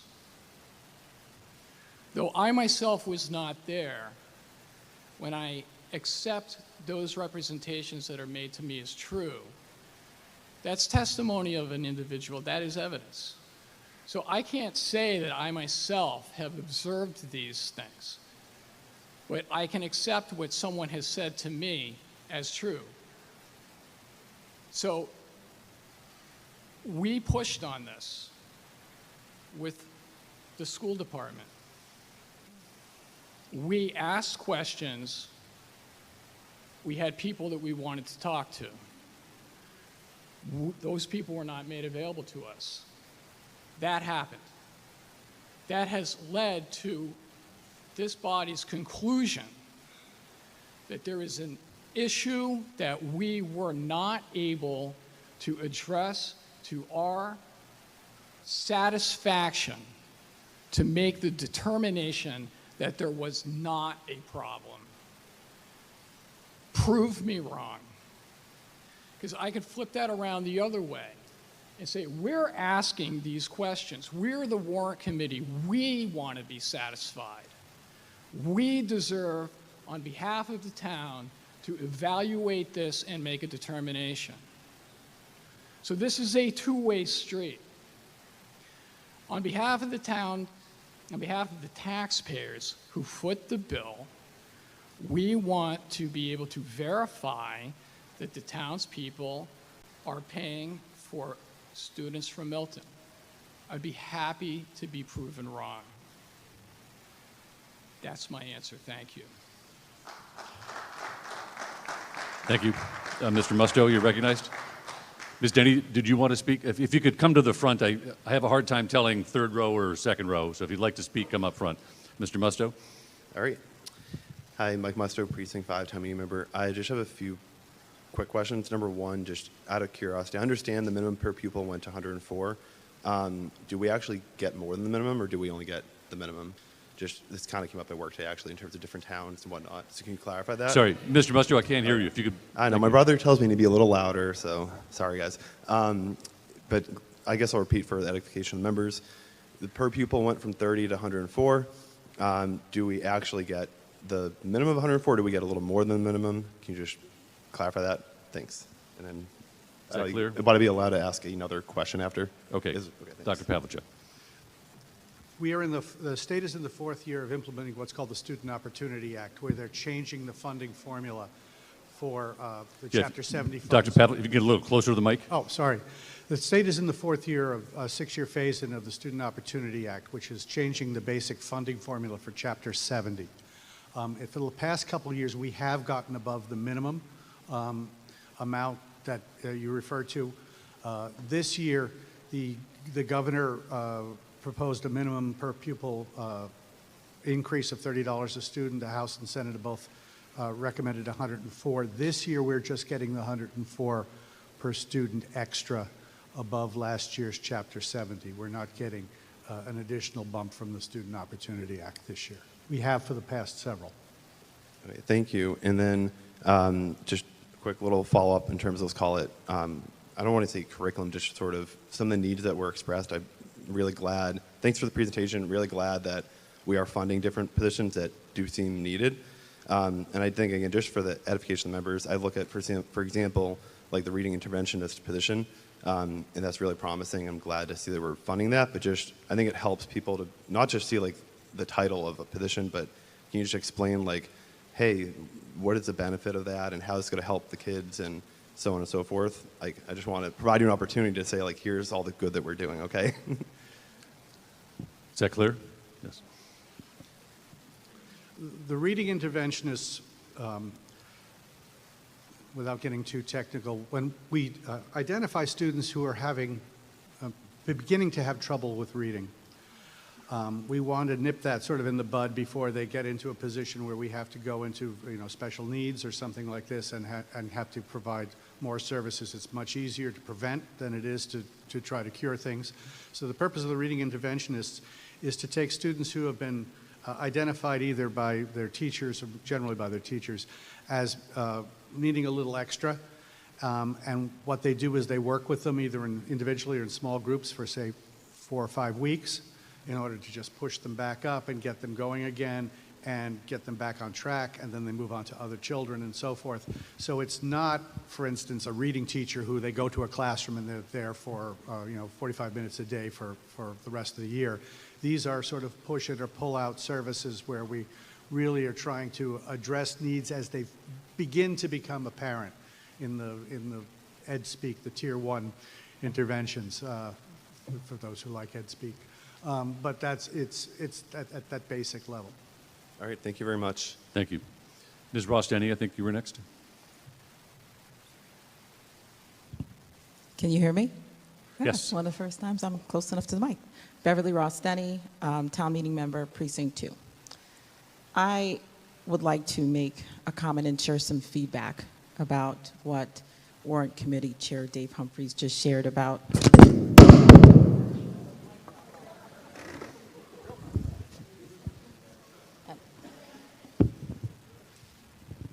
and I didn't think I even touched it. I'll hold on to it. How about that? So the real issue here is, why do we think that our families don't live here? I am very fortunate to have 3 children in the Milton Public Schools who've been invited to parties all over the Boston metro area in towns I've never heard of until I put on my GPS. And it never occurred to me a single day that it wasn't a grandparent or an extended family member, a cousin, a vacation rental. It never occurred to me that they were committing residency fraud. And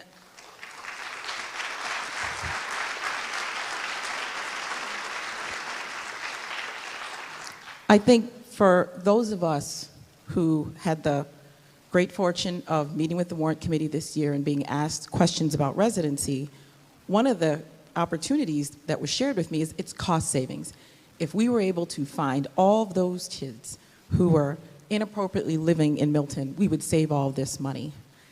The reality is they're looking for certain people in certain neighborhoods, and there is absolutely no basis for this accusation. If we want to say this, if we want to save money, or we need to make money, we shouldn't be paying attorney's fees to break the law and find a way to defend it in the Supreme Court, or focus on an override. But I don't want Milton families being unfairly targeted because of someone's baseless accusations. My children, I have submitted my utility bills, my tax bills, every time my child had to enroll or change schools. So it's not that the Milton Public Schools doesn't have a policy.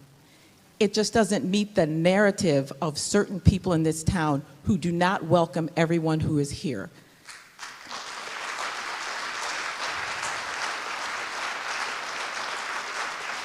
I just ask that all of us, as someone mentioned, like day one, we are all neighbors. I don't want anyone coming to any one of my neighbors accusing them of not belonging. I don't want them stopping their children. I don't want them calling in to rat them out, because you know what? It took a lot to get here. Just be kind and be respectful. And if you're not happy with who your neighbors are, move someplace else. Thank you, ma'am. Hopefully I don't drop the mic.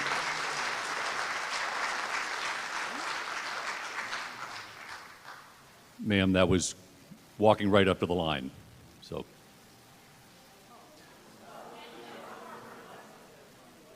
if you don't like who your neighbors are, that's walking right up to the line. Thank you. Now, Ms. Hodlin, I think you were next, and then Ms. Varela. Christine Hodlin from Precinct 2. I own a 2-family on 7-9 Aberdeen Road, and we have rented to many families over the years.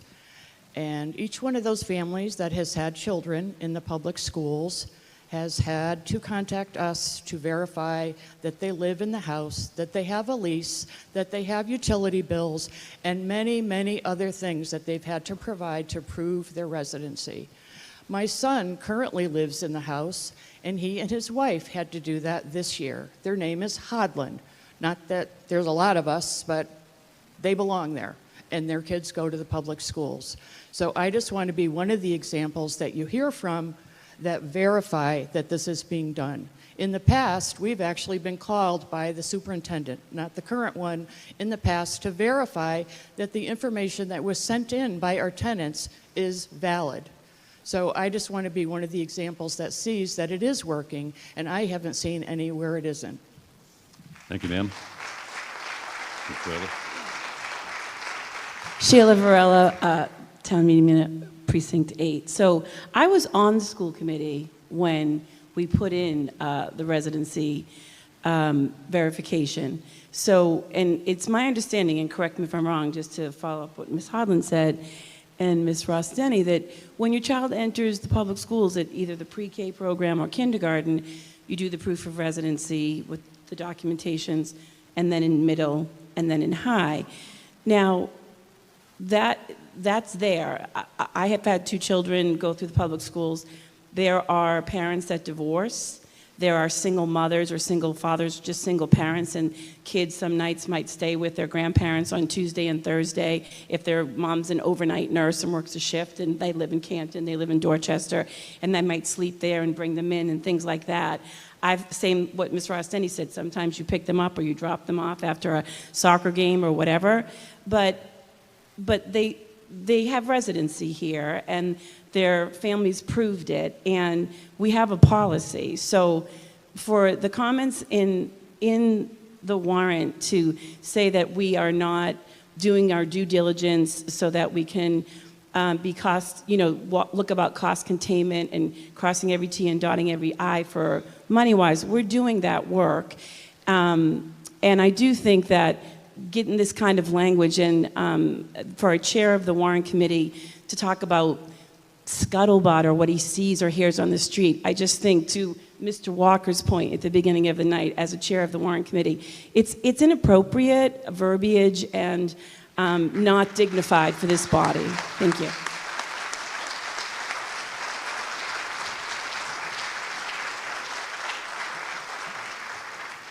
Sir, you'll be the last voice on this topic. Yeah, you're the last speaker on this subsection of the school budget, please. Thank you. Mr. Moderator, my name is Buba from Precinct 1. I just want to understand, before I get in the red zone, what line were you talking about, sir? I was just saying, you'll be the last speaker about... No, sorry, before, when Ms. Ross was speaking, what is the line you were talking about? I don't want to cross it. That someone is uncomfortable with who their neighbors are, implying differences. So if I understand, that was a red line, but then the statement from the warrant committee was okay. Sir? I'm just asking.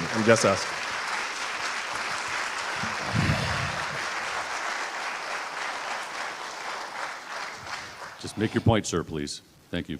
Sorry, thank you. So I just want to say I moved into Milton in 2018. So thanks for welcoming me. This is my day 3 in the committee here, in the meeting here, and I don't know if there's turning back, but this is very discouraging because we have a warrant committee that will make a statement like that, written black on white, and it is accepted by everyone. It doesn't make sense. I don't understand how this should be allowed, Mr. Moderator. I don't know who kind of corrects those statements, but this should be a case of defamation or some case of, there should be a case against it. It shouldn't be allowed. Because we're having a statement, there was a question made, we're having a statement that has no basis. So who can show me or who can give me a case of, a case where there was proven there was no residency. Like I haven't heard of a case recently. There's a policy in place that is shared. Instead of pointing out the gaps in the policy, we're just we're not satisfied. But what is the measure to say we're not satisfied? This should be simple. It's like management. So I don't understand why we have to spend time on this and we accept these statements. I think if this is how the Warrant Committee works, we should review the bylaws of the committee and how the committee is selected. Thank you.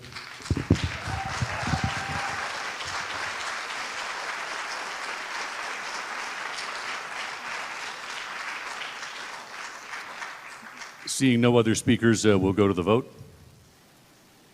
This requires a majority vote. All in favor signify by pressing 1 for yes, 2 for no, 3 for abstain.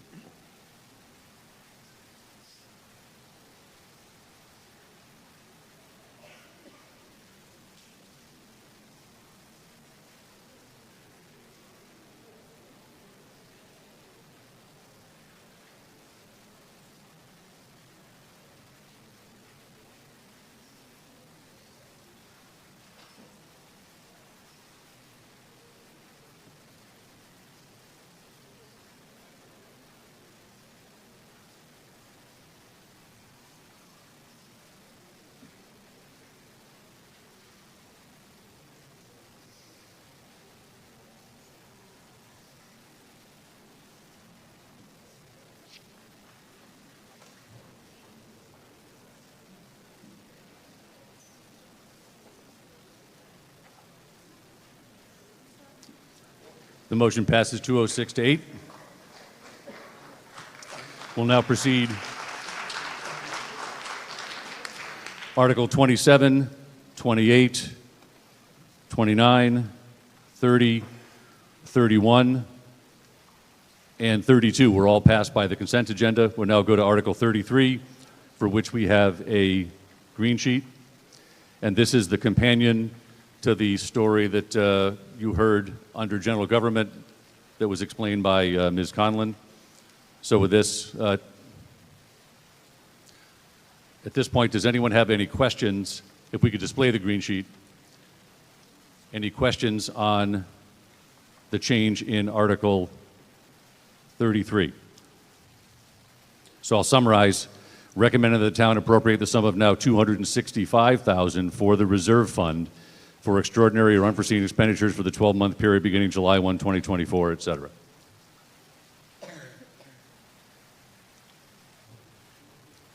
I see no one walking down. Very good. This is a majority-only article. If we could put up the vote. All in favor, please signify by pressing 1 for yes, 2 for no, 3 for abstain.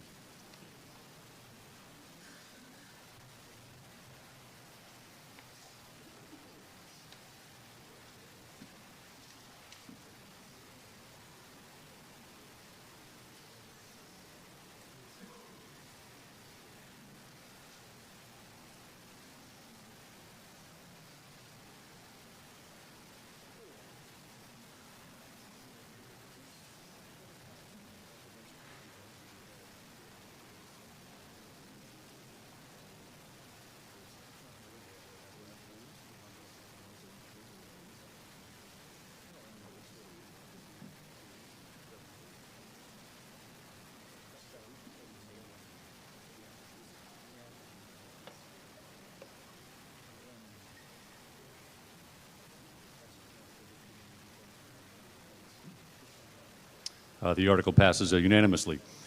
Articles 34, 35, and 36 were all passed by the consent agenda. We'll then go to Article 37, which you can find on page 53. I won't read the entire detail, but this is to see if the town will vote to amend the general bylaws by adding a new chapter entitled Specialized Energy Code.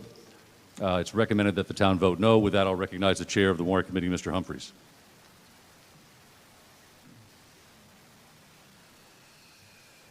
Good evening, Dave Humphreys, Chairman of the Warrant Committee. There's a lengthy comment here. We're going to have a presentation to summarize.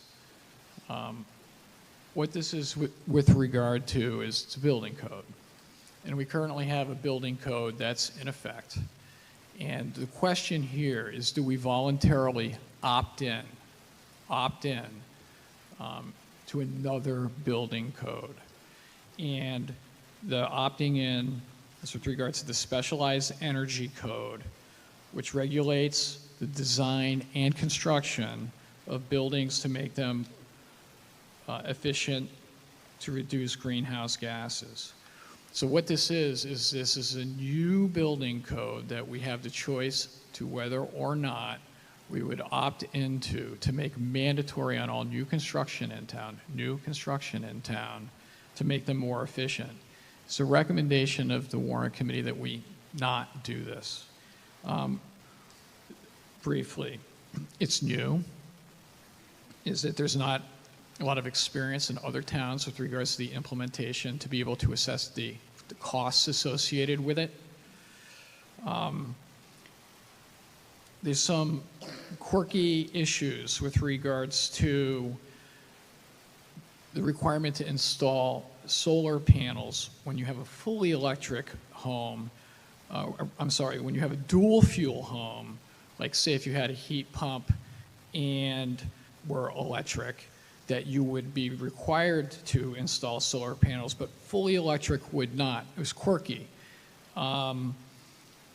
No additional financial incentives to assist homeowners in doing this. And then in the background, what happens is when you have one of these, the code, it can be modified by the state. Like for instance, this coming July, our current code is going to be modified.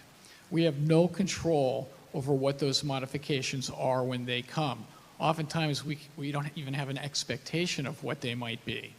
If we were to opt in to the specialized code, we would then be required, as part of our own code, to implement whatever future changes to the code are made at the state level. And in light of the confusion that generally causes with regards to implementation, it would be, in our opinion, would exacerbate the implementation of this specialized energy code. The opt-in part is that the uncertainty associated with that led the Warrant Committee to conclude that it would be prudent to wait, prudent to see, and to not adopt the code at this time. Thank you. With that, sir, you're recognized.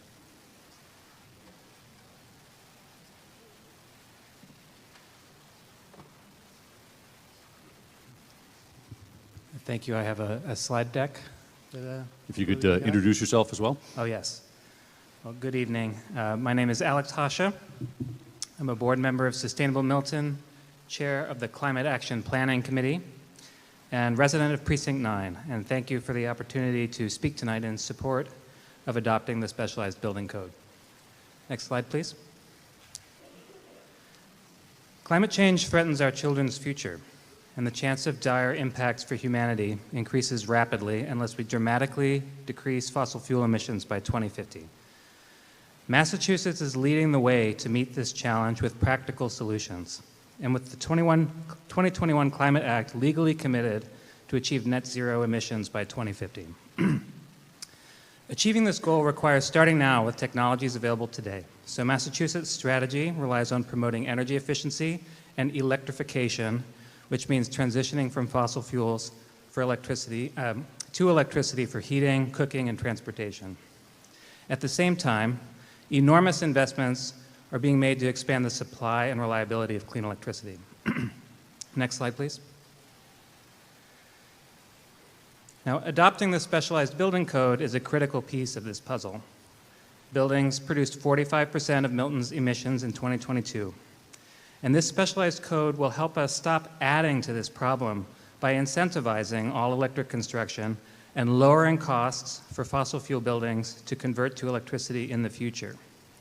A building that we build next year will still be standing in 2100, when a Massachusetts summer is projected to feel like a Georgia summer does today. It's not prudent to make construction choices based only on present and past conditions. Next slide, please. Now, Massachusetts, as the Warrant Committee Chair mentioned, allows communities to choose from 3 standard building codes that are based on the International Energy Conservation Code. This is a model code maintained by experts and stakeholders of the building industry and adopted by many states and municipal governments in the U.S.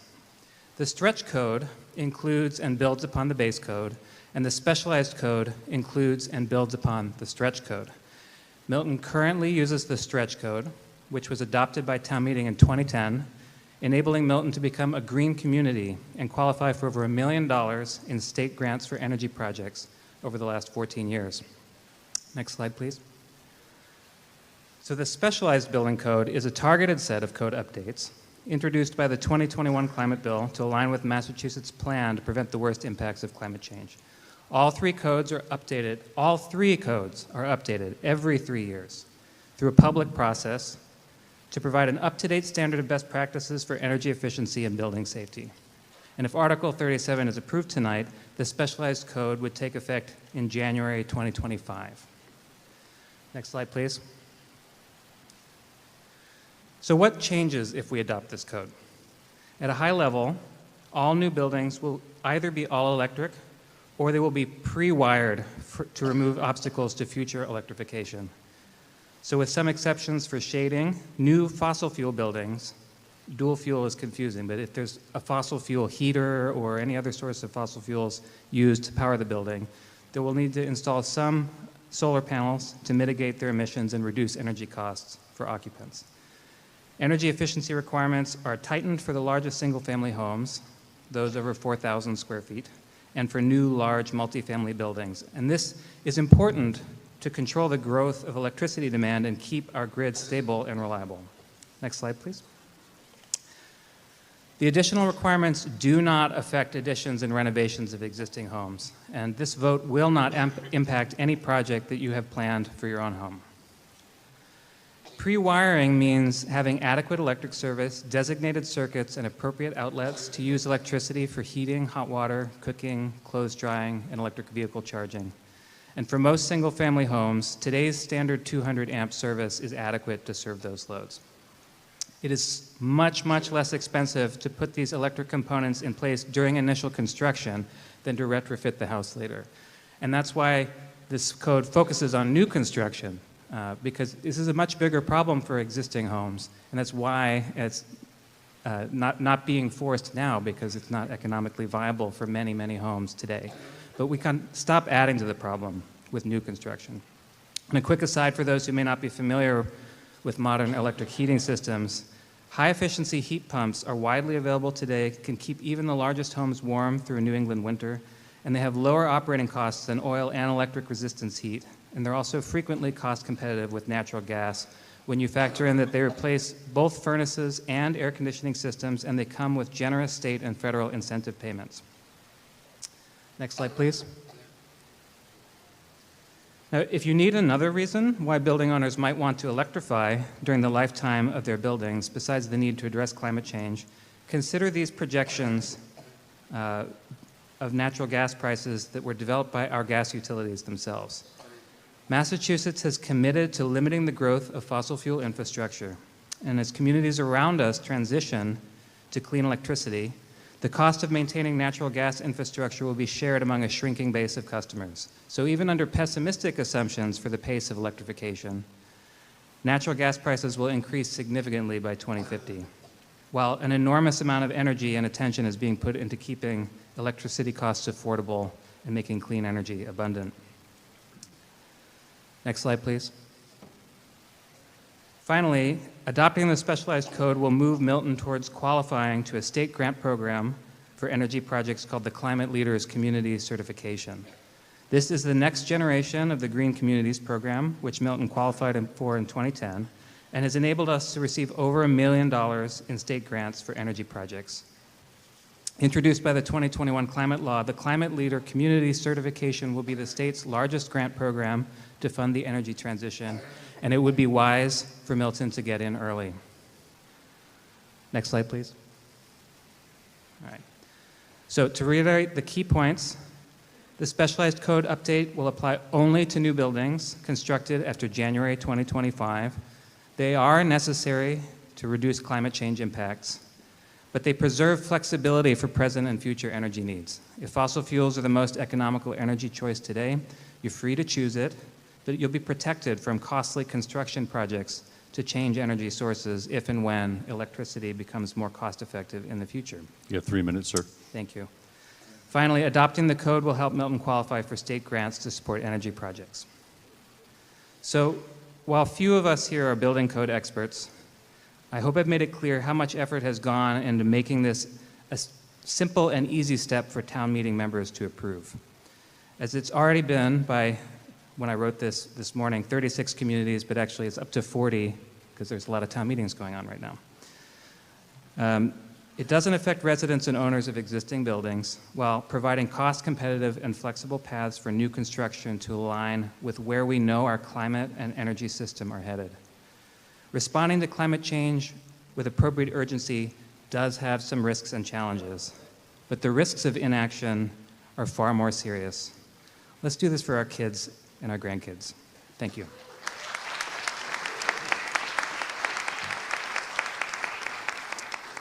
Yes, ma'am, in the vest. I think you were first. Right?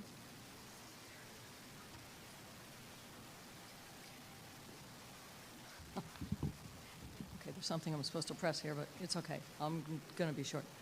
I'm Laurie McIntosh. Precinct 10. I used to be in 5 for like 20 years, and so I have to stop and think about it every time. I got redistricted last year. Anyway, I'm the founder of Sustainable Milton. I want to thank Alex for that excellent presentation. And I just want to add, this is the right thing to do. It's the right thing to do. We don't have a choice. In addition, it gets us money. So what's there not to love? Thank you.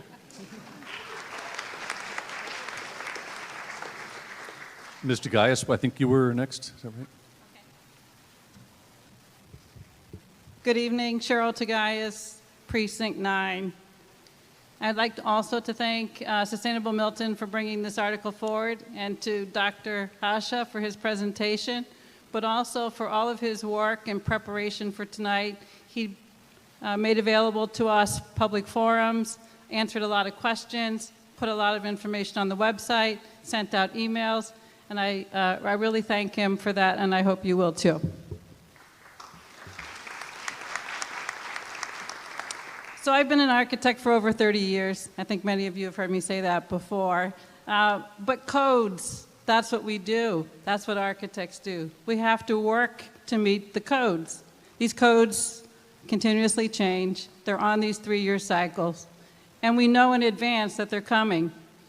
We know that what the goals are in these codes, and we're provided opportunity to comment on them and to be trained on how to follow the codes. So with respect to climate change, resiliency, energy efficiency, and greenhouse gas emissions, our industry has been moving towards the requirements found in this specialized stretch code for some time. What does it do? Simply put, it requires us to design and build better buildings. It emphasizes reducing energy demand. A highly insulated, airtight building with ventilation for healthy indoor air quality needs less heating and cooling, is less costly to operate, and is more comfortable to be in. You can think of wrapping yourself in a coat that keeps you warm, keeps the cool, damp air out. That's what the code requires. So once you do this, the code focuses on making buildings all electric, but you're already efficient because you've done this wrap. So it allows us to eliminate on-site fossil fuel consumption, but it doesn't mandate it. It's intentional to make it harder not to do all electric because it's incentivizing us to do all electric. We converted our home, my husband and I, to all electric over 20 years ago. The technology has changed since then, and we've benefited from that. I cook on induction, we charge our electric vehicle, and we've had heat pumps and electric hot water heater for all of these years. The technology is so much better than it was when we started. It's so efficient to use heat pump technology for heating, cooling, and hot water. And the induction cooktop is far more efficient than gas without the toxic particles. And it offers precision in the cooking. So once we lower our electric demand, we can add solar panels, and that can increasingly provide the electricity that we need. So while initial construction costs may be slightly higher, incentives such as rebates and tax credits are available to offset that cost. Additionally, utility costs are lower, and with the savings, payback is very short. Making these changes to how we build is one of the most effective tools we have for mitigating and adapting to climate change. The responsibility is ours. Please join me in voting yes.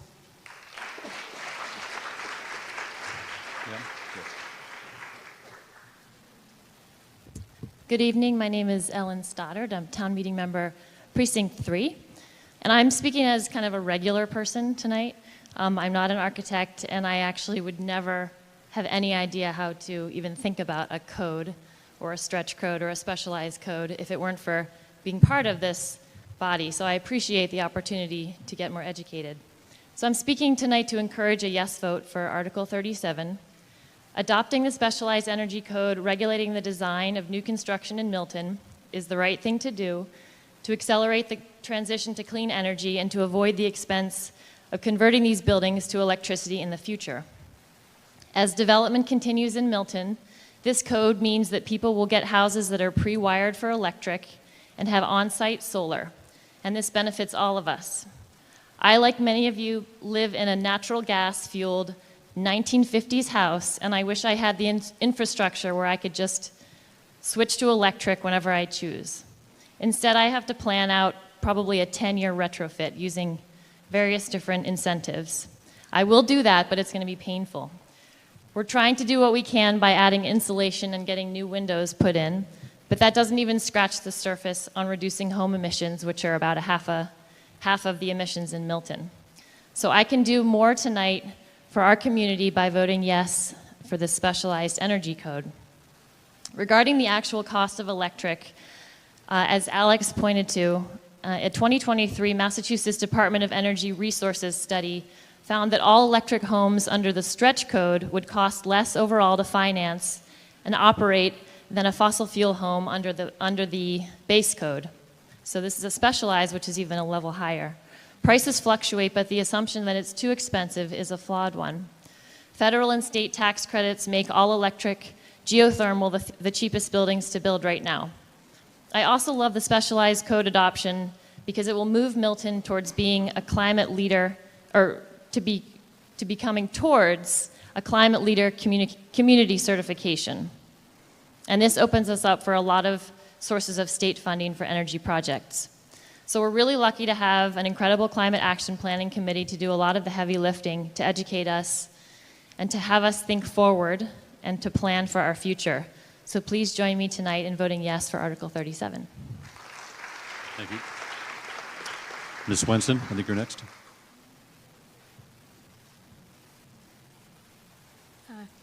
Thank you, Moderator Hiss, and thank you, Sustainable Milton, for all of your hard work, volunteer hours, and our staff, and thank you, Warrant Committee, for all of your time that you spent and all the work you put into it. Denny Swenson, Precinct 5, town meeting member. And I just want to thank everyone involved with proactively trying to address our greenhouse gas emissions and starting the important discussion. I have I know of two wooded lots near me that have been sold to builders. And I was wondering, these lots are on contiguous land with conservation. Some of these trees are, 100 or so years old. And I was wondering, would these builders need to clear cut? Would they need to do this to create solar? I have a couple more questions. I don't know if Sustainable Milton is able to talk to us, but I'm just wondering if they would be at a disadvantage if they did not want to clear cut these trees, or if they could not clear cut these trees because of conservation restrictions. We just have so many things to balance. So, generally speaking, what are the implications of this article to trees? I don't quite understand the clear cut comment. Could you just elaborate a little bit? To get solar, because it's incentivizing Oh, I see. solar If they put over electric, or you have to do some combination. I just wasn't clear on that, so I wanted to understand that. If they put solar panels and there's older trees in the way, does they have to cut the trees? Is that, I see, okay, I understand, thank you. And I have two more questions. Yes, for please, Sustainable. yes. What are the implications to creating new affordable houses and affordable units? Would this code apply to our new 40Bs? And would this code apply to our eventual MBTA zoning? And then I had a fourth question, if that's okay. And this would be to the Warrant Committee. Do we have a sense of grid capacity now? Do we have a sense of how close we are now, or any plans in the way to enhance capacity to our grid? I noticed that was... Okay. We have some questions before we have any speakers. So, Mr. Hashik, you have those answers? Oh, okay, sir, if you could identify yourself. Yes, hi, my name is Jonathan Lashley, Precinct 4, town meeting member. I hope you're not tired of hearing from architects. So I'm going to try to answer your questions. First about the PV, the solar. That's a little outside the scope of the discussion a little bit, but I'm happy to try to explain that the solar implications would be dependent on the specific project at hand.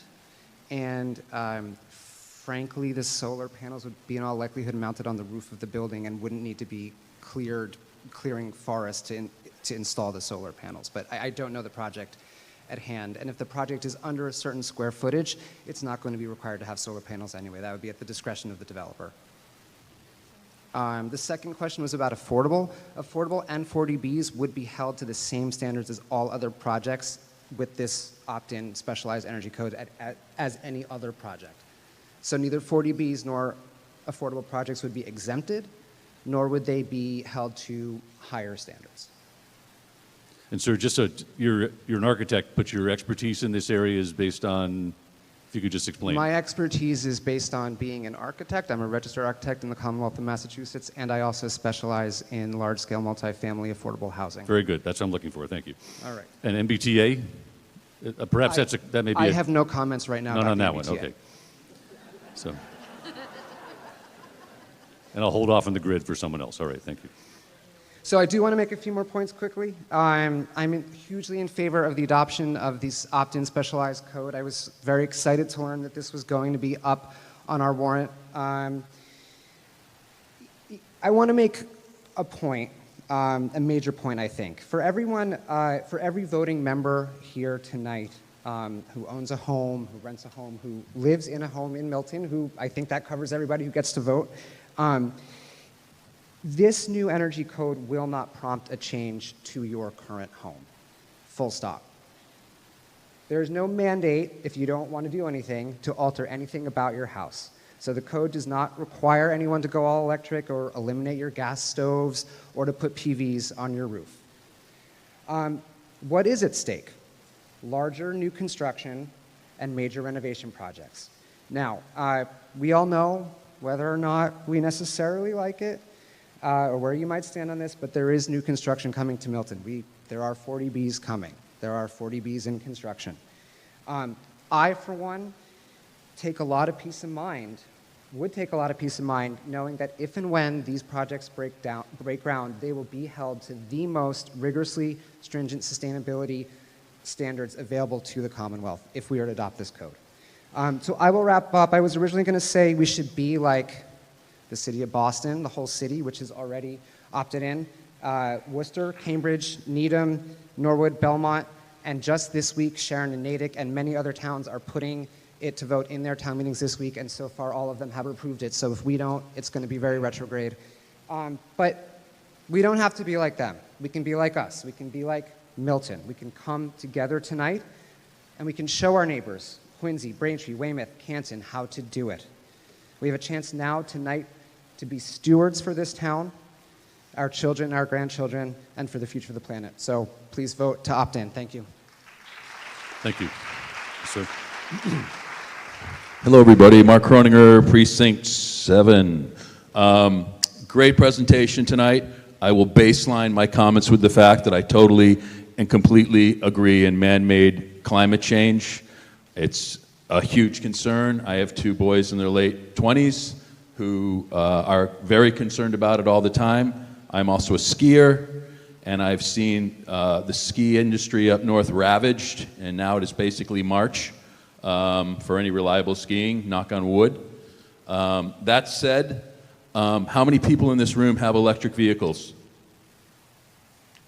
Wow, okay, I don't see that well, but I'd guess that's about 15 to maybe 25%. It's 15 to 20%. Why don't the rest of you have electric vehicles? You're waiting to see if the infrastructure catches up. You're waiting to see how many charging stations. Let me finish, please. I won't boo you. Well, sir, if you're going to ask questions, I can ask. Just I speak. did. That's true. Well, on the Don't comment ask about questions. why you don't have them, okay, fair enough. That said, the reason that a lot of people don't have them is because we're still in this adoption window where we're trying to figure out, will there be enough charging stations? What will it cost me? I am totally on board with doing what we can for the climate change here, and I think radical measures need to be adopted soon.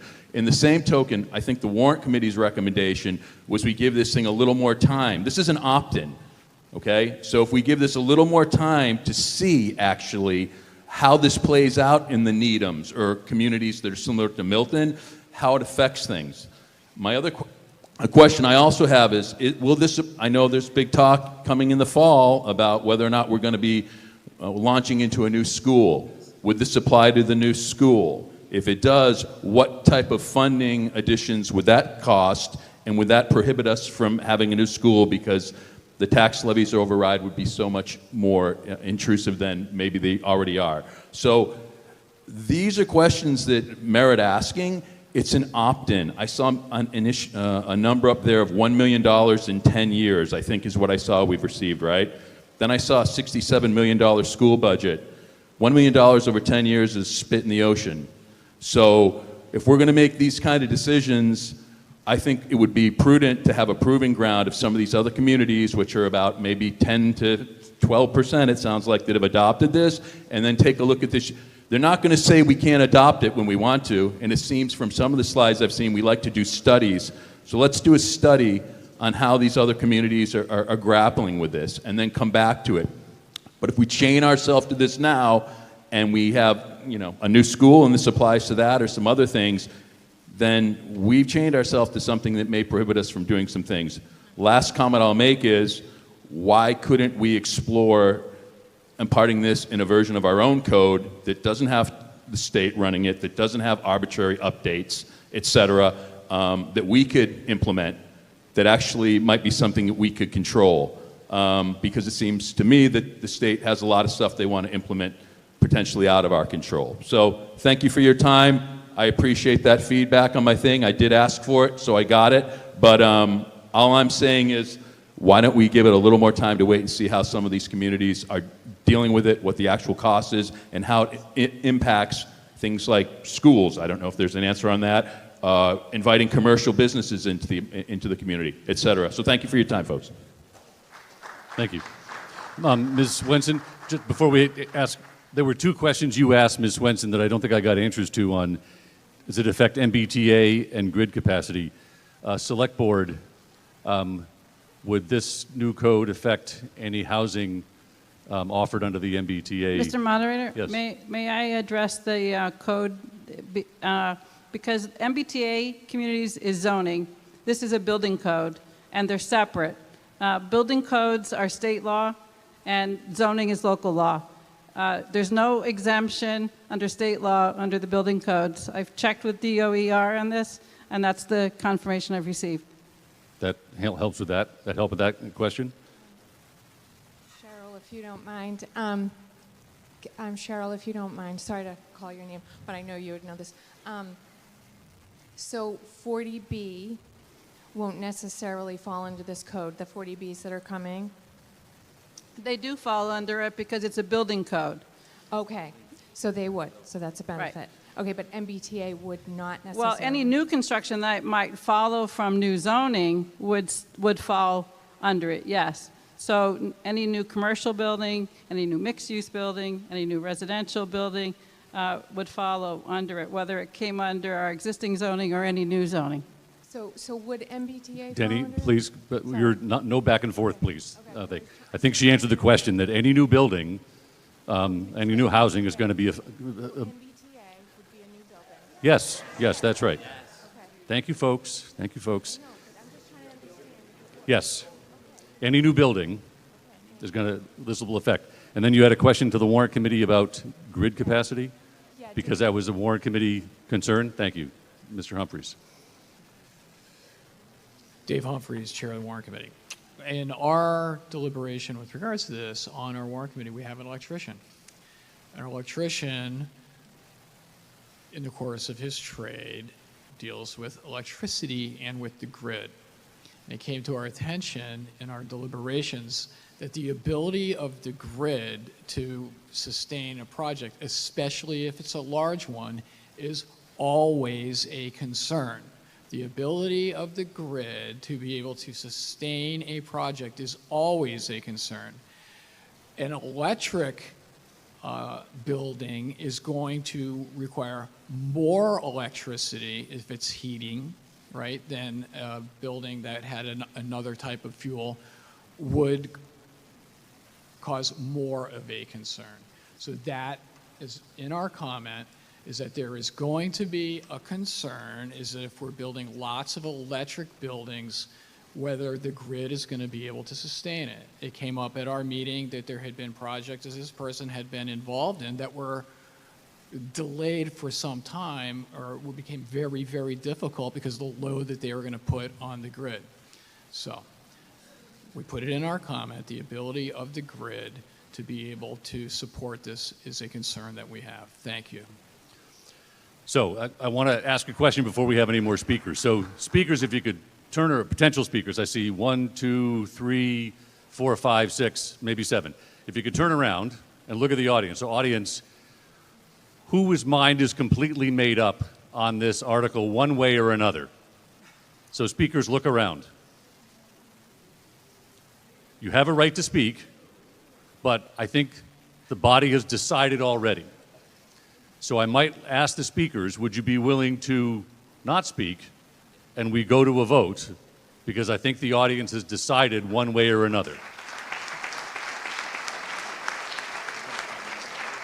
No, Mr. Fahey, I would prefer, if everyone is going to walk away, it's a group decision. Would you all be willing to do this?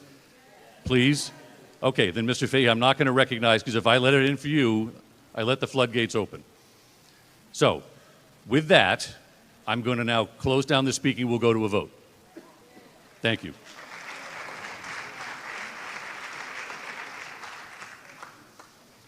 So we are in Article 37, which is a bylaw change. It only requires a majority vote. We'll put up the poll. 1 for yes, 2 for no, 3 for abstain. Yes, can we pause the vote? Yes, ma'am?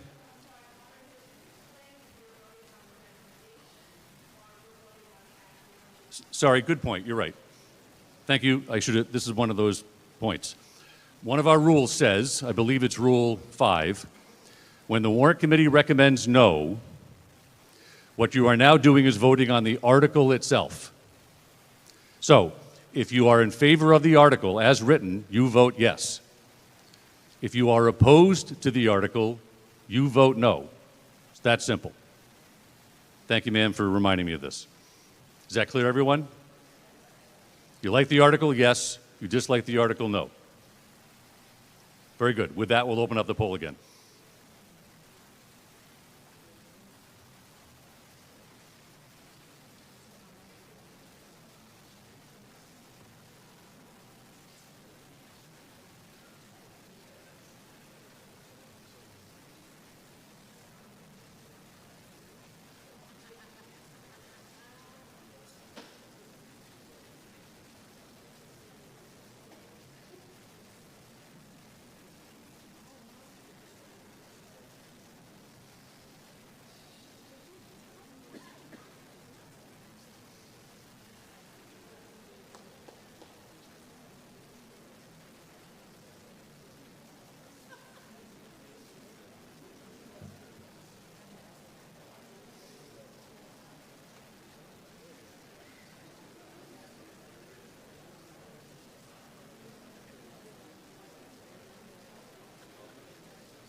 Yep.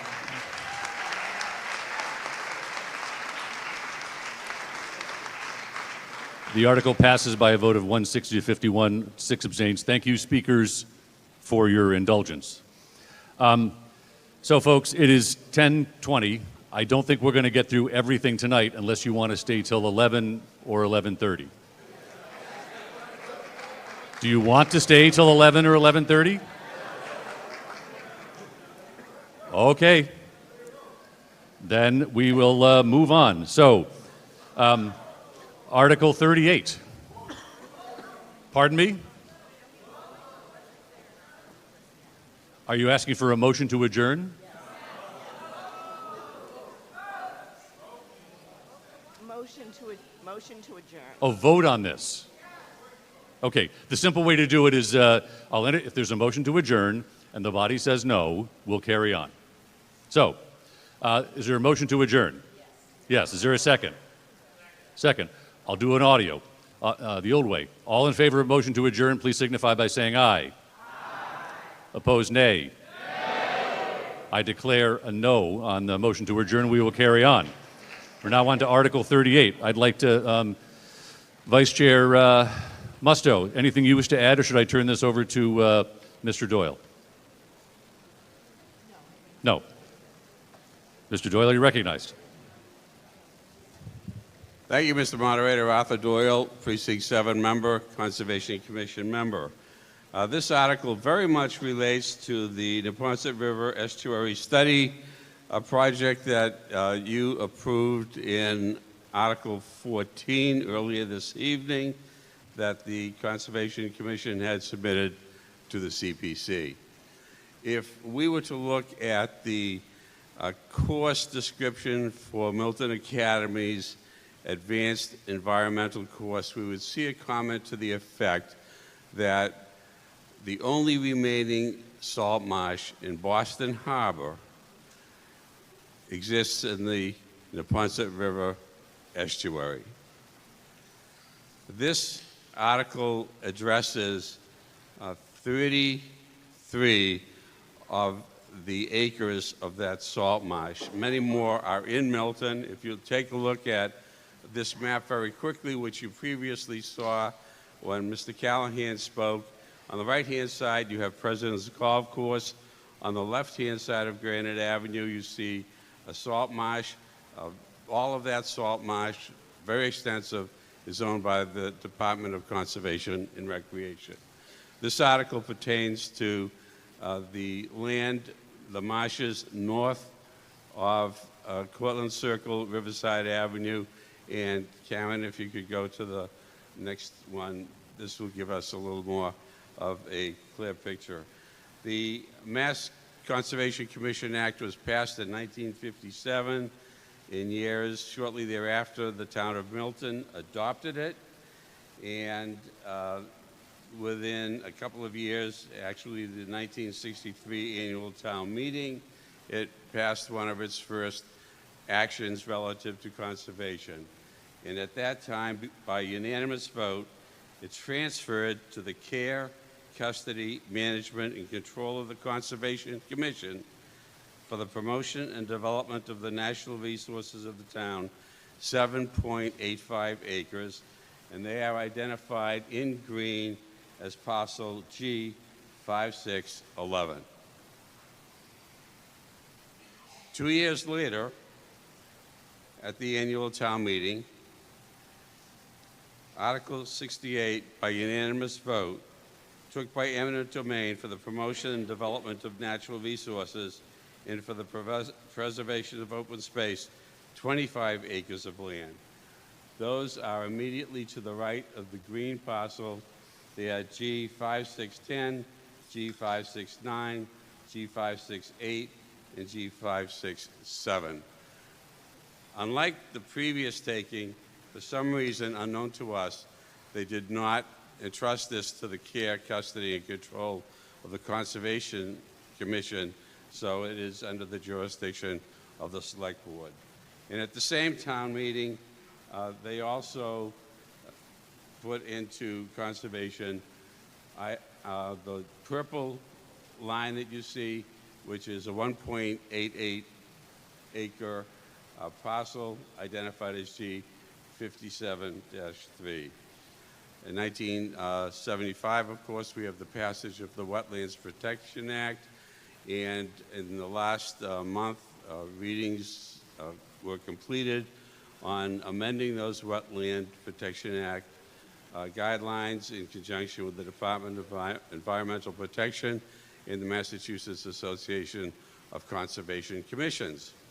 So we would like, in view of all of this activity that will be forthcoming, to suggest that these parcels be converted as indicated in the article to the care, custody, and control of the Conservation Commission so that we would have complete conformity and unity across this entire salt marsh in the town of Milton.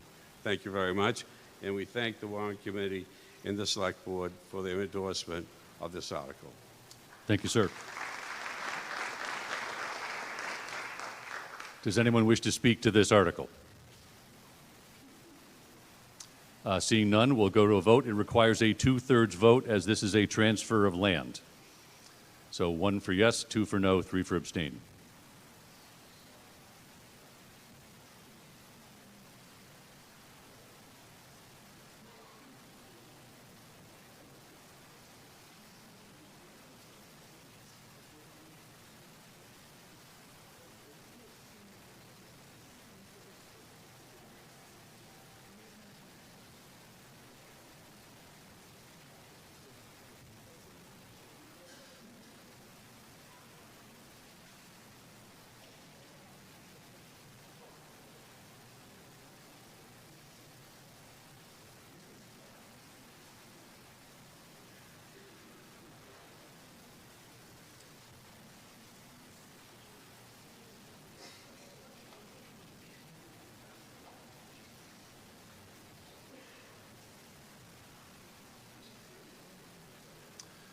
The article passes by a 2/3 vote, 193 yes, 2 noes, 0 abstains. Now, 39 we did last night. Article 40, we have an update for you. The Warrant Committee has decided to change their recommendation for you tonight for 3 reasons. One, the Warrant Committee had some language suggestions for the Historic District Committee. The Select Board had some different language changes, and Mr. Gaius, the Master Plan Implementation Committee, tells me they had some different language changes. So we couldn't resolve all of those before town meeting tonight, and yet all 3 bodies informed me they are supportive of the Historic District. And rather than try to massage all that language tonight in front of you, they are all in support of referring this back. So, Mr.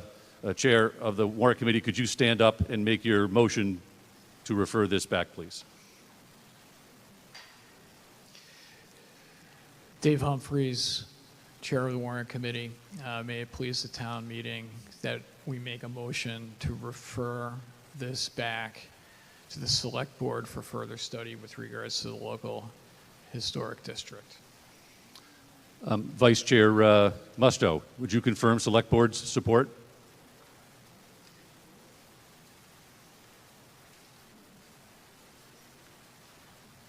Thank you, Acting Chair for tonight and of the Select Board, and we agree with the recommendation of the Warrant Committee. Thank you. And Mr. Gaius, can you represent the Master Plan Implement? Can you confirm your support? Yes, the committee voted to support a referral back for further study. Thank you. Now, Mr. Laufer's, Larry Laufer's committee has worked for 3 years on this, and they would like to show you their homework. He promised 7 to 8 minutes. It's mostly slides and some commentary. So if you would just perhaps let us acknowledge the work he's done. He'll talk you through a little bit about this, and then Mr. Laufer promises it will be 8 minutes, right? Thank you.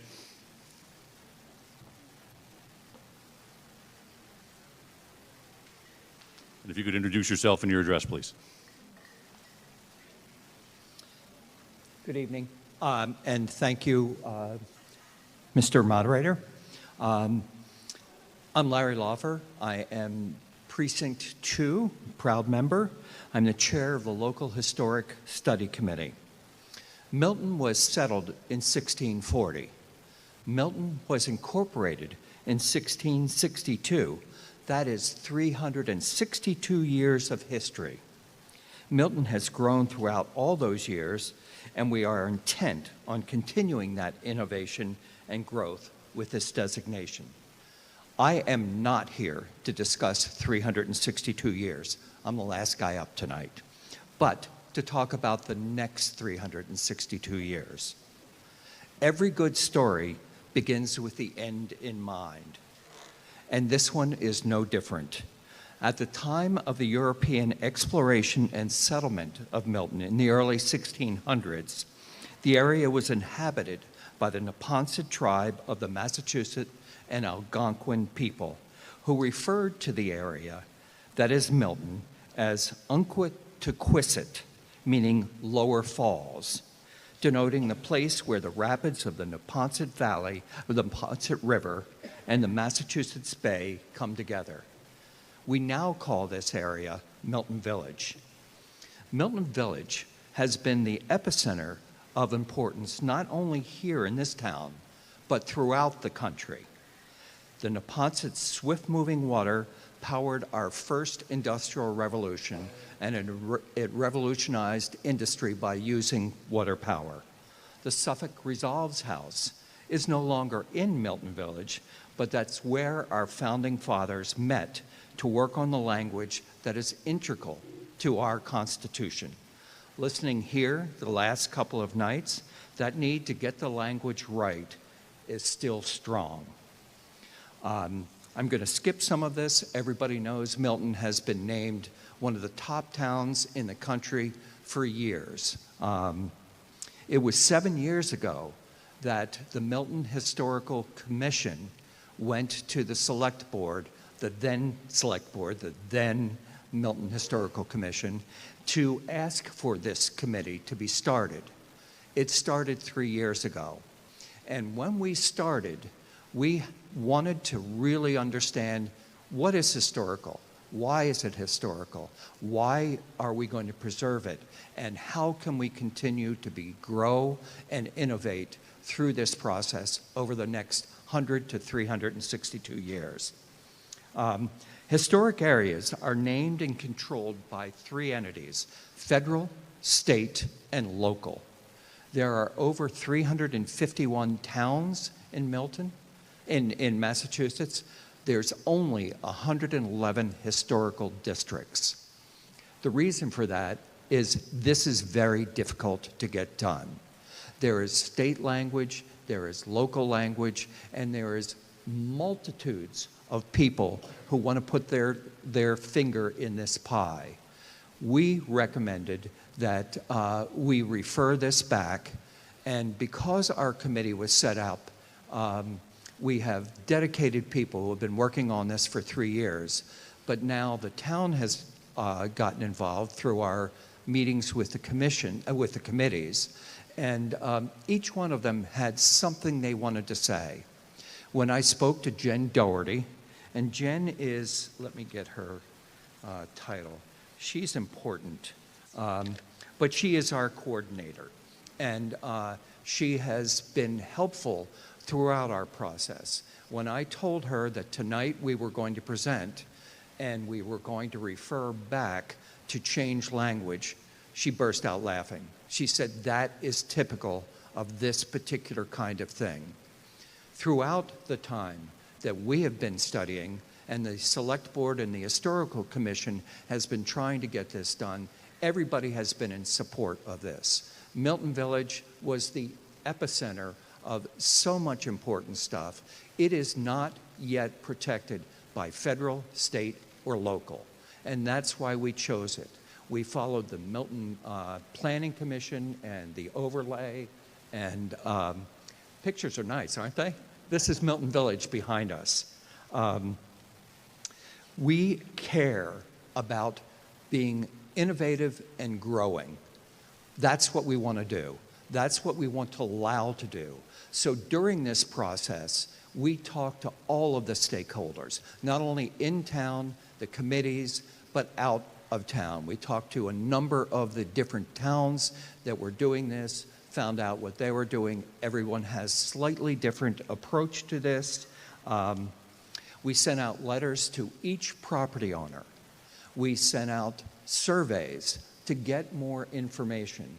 We were required to have one public meeting. We had 2. There are developers here in this town that have projects in front of our zoning board and the various boards that they're supposed to. You have about 3 minutes, sir. 3 minutes. Right. I'll be done faster than that. That's my 8 minutes, right? Yep. I lost my place. But in any event, we have spoken to everyone. Everyone has had a chance to weighed in on this, and referring it back at this moment gives us a chance to narrow what we're trying to do and to get it done quickly. Thank you for your time. I want to thank my committee members. Ryan is here. He's our secretary, Ryan McLean. Bill Mullen is part of the Historical Commission. He is on it. Doug Sybeck. And Bill Mullen is our representative from the Historical Commission. Thank you so much. I appreciate it. Go home, drive safely. Thank you. Thank you, sir. Does anyone wish to speak to this motion to refer?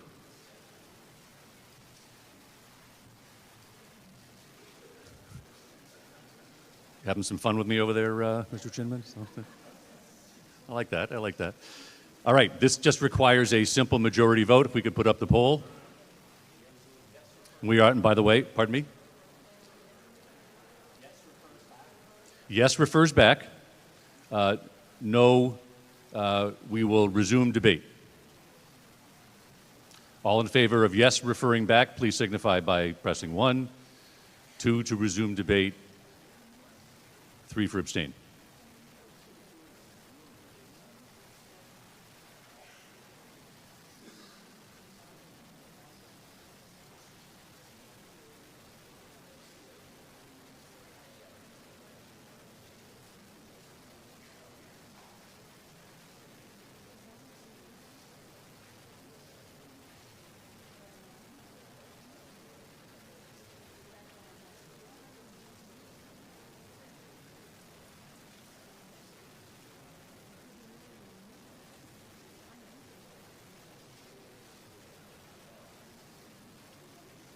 The motion carries, 198 to 4. Thank you. Article 41 was passed by the consent agenda. That takes us to Article 42 and 43, which are 2 citizens' petitions. The citizen petition is to see the town will vote to transfer the care, custody, and management of control of the Conservation Commission, certain 41.4 acres of land to the town of Milton, 3-4A Lot 4, et cetera. I think I'll start with our Warrant Committee Chair, Mr. Humphreys, to explain your no vote on the citizen petition.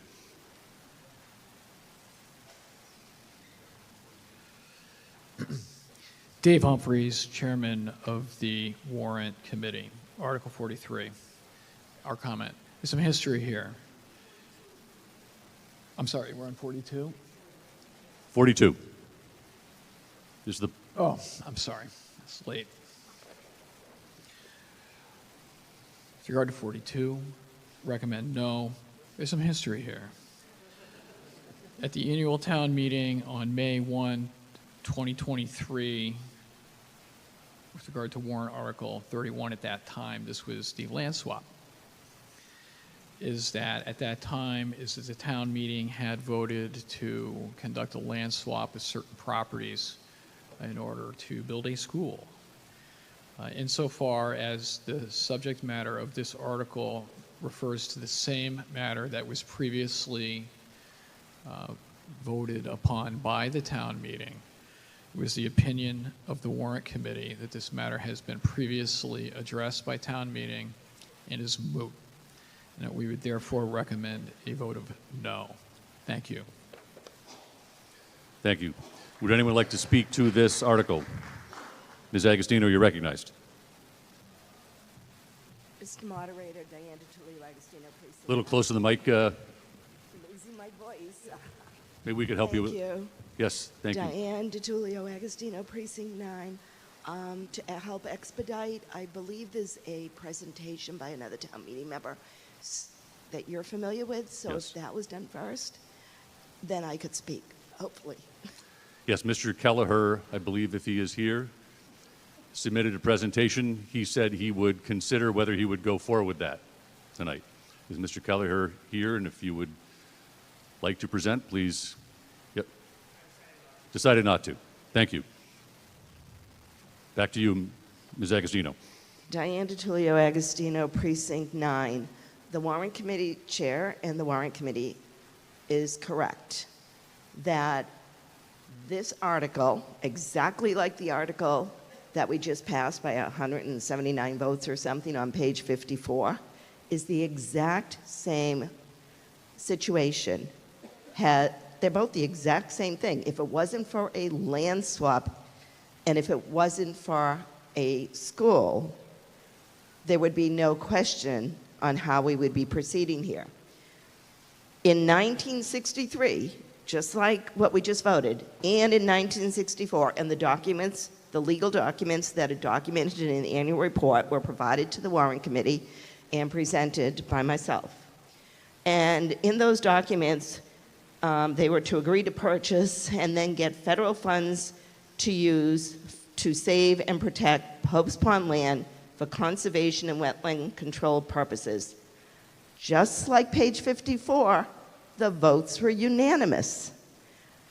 Milton officials also similarly forgot to place the attached article on a town meeting since 1964. One of the additional proponents of this article directly spoke to the EEA and confirmed and was told that Milton is required to complete the process by approving the transfer of Pope's Pond's entire 41.4 acres from the town ownership to the Conservation Commission's care, custody, and control. That's the law.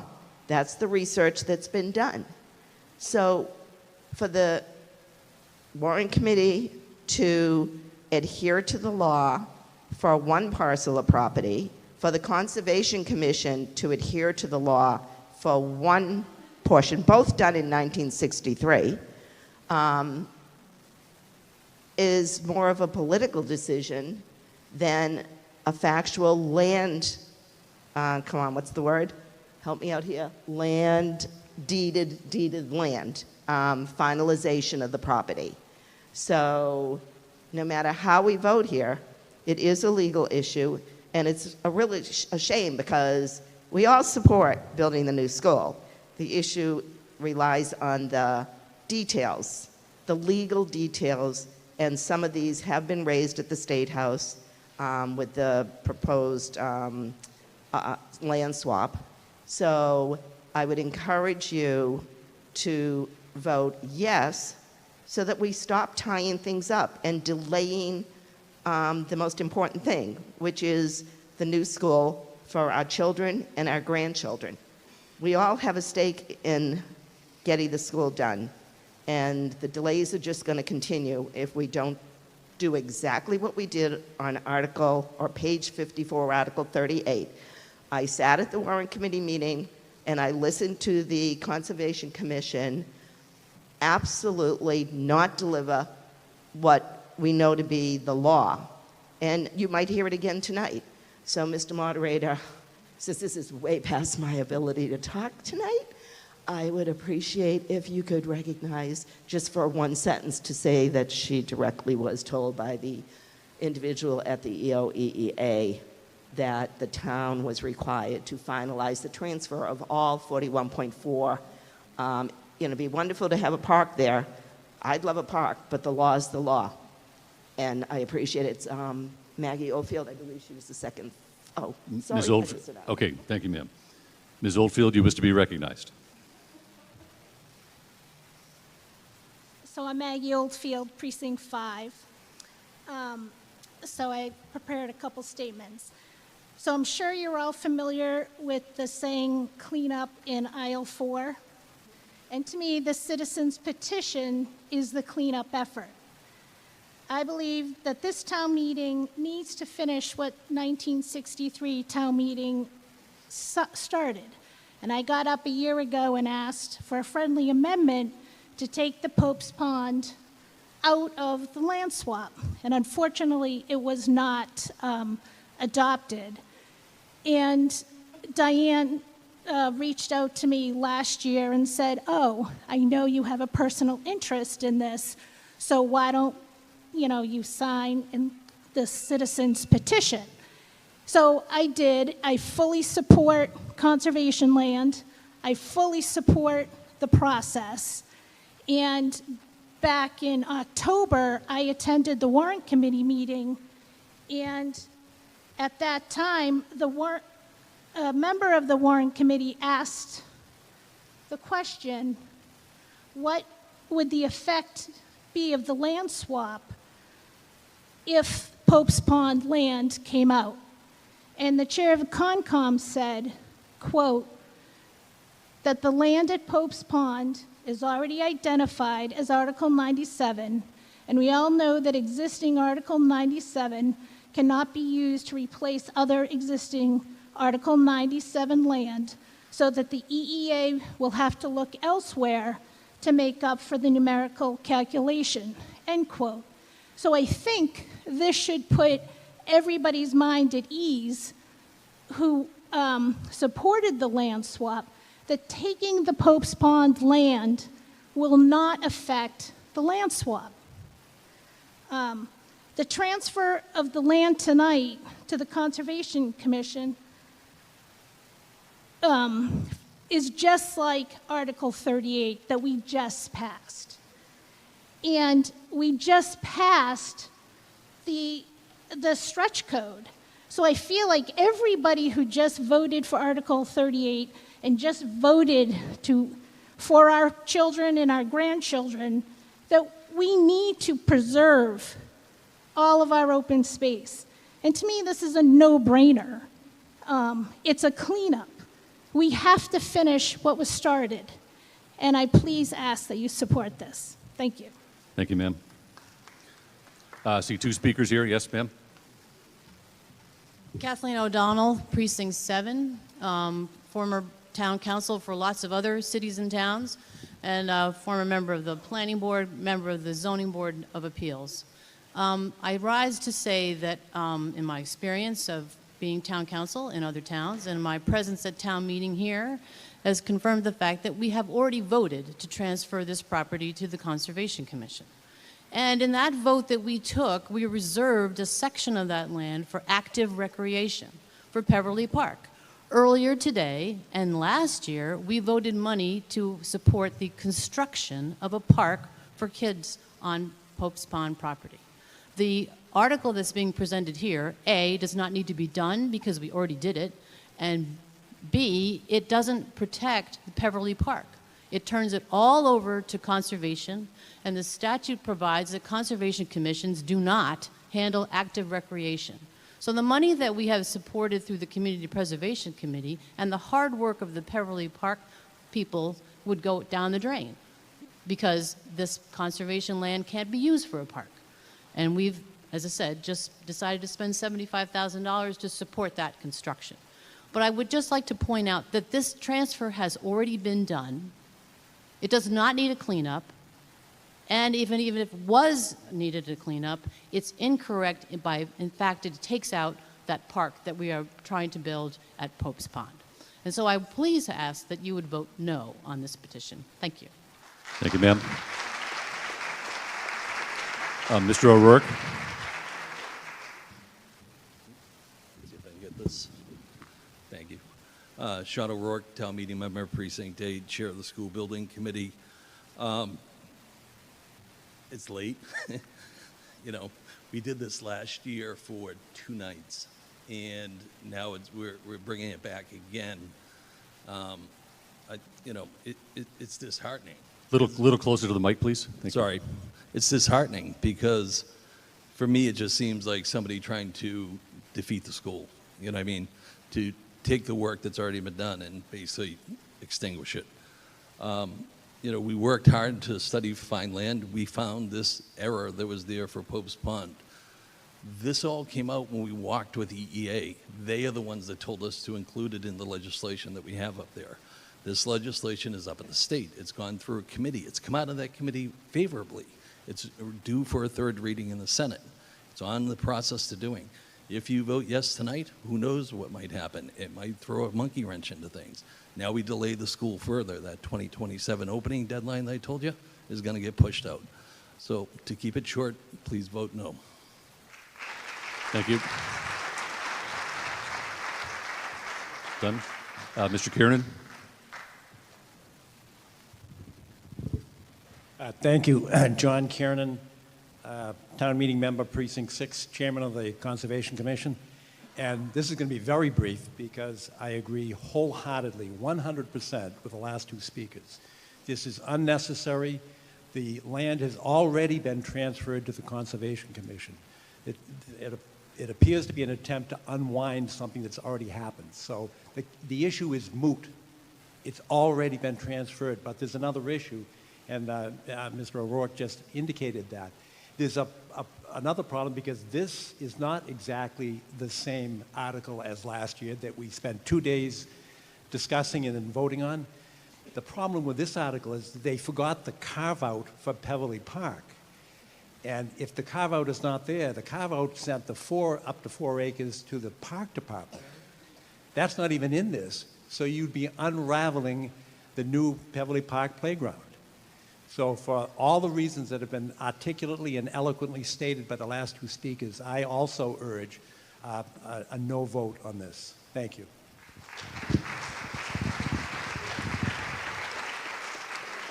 So does any speaker have anything new to offer? Nope. Sat down. Anything new, Ms. Agostino? Can you keep it to a minute, please? Thank you very much. Thank you. The documents that have been provided confirm what legally has to be done to finalize the process. And I personally, with grandchildren in the schools, do not appreciate being told that it's an attempt to unwind the land swap. It's not. It's an attempt to get everything properly and legally documented. It is I didn't even think of this article until I read Article 38, and I said, wow, in the same year, wow, my voice is coming back too. Thank you for the gumdrop, or it was you. So yeah, legally, this is gonna be tied up, and it's a real shame because it's not to undo the land swap. It is just to move forward and do things right, and 100%, 41.4%, 41.4 acres was voted in 1963. That's all documented. Anyone can pull it up in the annual report, so thank you very much, Mr. Martin. Thank you, ma'am. All right, with that, we will go to a vote. Now, it requires a 2/3 vote, so what we're doing is, again, if you are in favor of this citizen's petition, you vote yes. And it would require a 2/3 vote to pass because it's a transfer of land. If you are opposed to this citizen's petition, you vote no. Clear? And we'll put up the poll. Thank you. 1 for yes, 2 for no, 3 for abstain.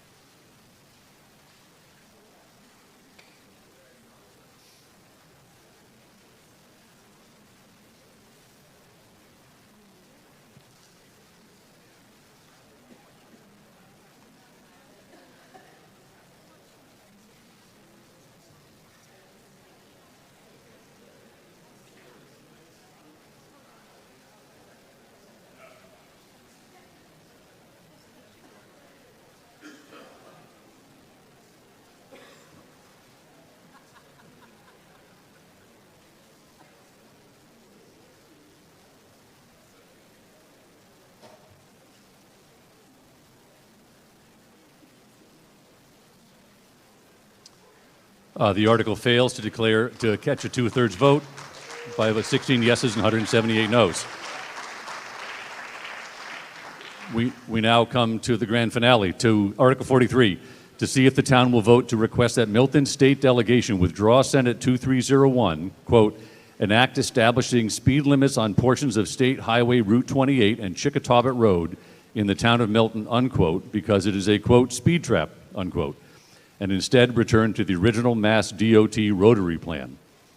We object to the speed trap in particular because it would exacerbate the Milton Police's disproportionate ticketing of motorists of color above the already established 30% plus or minus racial differential as detailed in the 2022 Massachusetts Uniform Citation Data Analysis Report. I'd like to go to the Warrant Committee Chair. Mr. Humphries, would you explain the committee's recommendation for a no vote? Dave Humphries, Chairman of Warrant Committee. There's some history here. This bill that we're talking about, S2301, was first filed as S2488 following special town meeting in 2019, where the state delegation was directed to file this on our behalf to put a 25-mile-an-hour speed limit at Chickatobit in 28. In its current iteration, that bill is pending, so it has not been enacted upon. Will it be enacted upon? Will it ever be passed? Who knows? The question here is, do we, you, town meeting, direct the delegation to withdraw that? The citizens petition asks you to do that, objecting to the 25-mile-an-hour speed limit. The concern is that it would constitute a speed trap that would, based upon the data as presented by the proponent of the article, which establishes a 30% racial differential, raises the allegation of over-ticketing or racial profiling by the Milton Police, is that 25-mile-an-hour speed limit would constitute a speed trap that would lead to over-ticketing of motorists at that intersection. And so the Warrant Committee received the presentation. We deliberated upon this. Our recommendation is that the town vote no. Essentially, is that we did not make the link between a speed limit in that particular location. If there's an issue with regards to racial profiling, if there's an issue with regards to over-ticketing in town, there's an issue in ticketing in town. The question was that particular 25-mile-an-hour speed limit in light of how dangerous that intersection is. Essentially, the Warrant Committee has concerns about the safety of motorists in that intersection. The Warrant Committee felt that a 25-mile-an-hour speed limit was appropriate in that intersection, in that concerns of racial profiling and over-ticketing in the town at large, which is what the data was about. The town at large did not outweigh the safety concerns with regards to the implementation of a speed limit there. And that was the basis for the Warrant Committee's recommendation of a no. Thank you. Does anyone wish to speak to this citizen's petition? Sir, do you wish to be recognized? Pardon me? Have you told me of your name before tonight?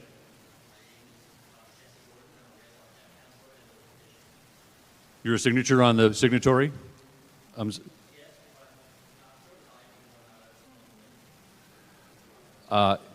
In that case, sir, if you haven't informed me in advance that you wish to speak tonight, and you're not a registered voter, our rules prevent you from speaking to the body. Can you? I'm sorry, our rules say you notify the moderator if you wish to speak before the body. We check voter registration, and then I allow all registered voters to speak. So I'm sorry, sir. I think, sir, you were first. I would like to make a motion. I don't know if that's the process, but I'd like to make a motion to allow Mr. Jesse to speak. Okay. Is there a second? I'll do this quickly. All in favor of allowing this gentleman to speak, please signify by saying aye. Aye. Opposed, no? No. The motion fails. Mr. Walker, you're recognized. Leroy Walker, Town Meeting Member, Precinct 10. You can't hear me? Now. That's unusual. Leroy Walker, Town Meeting Member, Precinct 10. I have a pretty straightforward question, which is we ought to hear from the chief if he's here. If not, whoever can answer the question as to whether the cited information about whether there was a differential in terms of ticketing was in fact the case. This isn't, for me, this isn't a question of the intersection or whether the 25-mile-per-hour speed limit makes sense, which I think I supported when we first talked about that. If there is a difference in terms of how people are being ticketed and that difference is significant, I'd like to hear about that. Thank you. Thank you, sir. Chief King, you're recognized.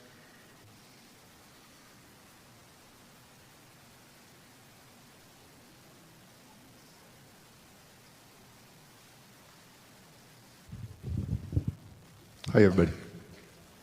Just a couple notes, and I think this will answer your question, Leroy, but if not, just follow up with me, obviously. Just two important issues about this article. I want to speak to it regardless of the question. You know, it is really about two issues. One's traffic safety on Randolph Ave. The other one's about ticketing of minority motorists. Both are issues that obviously should be a concern to everyone here. Obviously, both issues are a concern for me. You know, the language of this article implies a bill filed by Senator Timilty will create a speed trap whereby the Milton Police will disproportionately ticket residents of Dorchester and Randolph, which are majority minority communities. You know, a little bit of history, not repeating what the chair of the Warrant Committee said, but you know, although here as a citizen's petition signed by the required number of Milton residents, the actual proponent of this article, as he just identified himself, is a Randolph Town Councilor. You know, what he left out when he spoke with the Warrant Committee, and I feel was unfair, is that his wife is a political opponent of Senator Timilty. I'm not here on Senator Timilty's behalf. I'm here on behalf of the Milton Police Department, but I do think that is relevant. The original article requesting a lower speed limit in this area occurred because Milton community members reached out with and through the town officials to their legislative members and to MassDOT seeking safety improvements.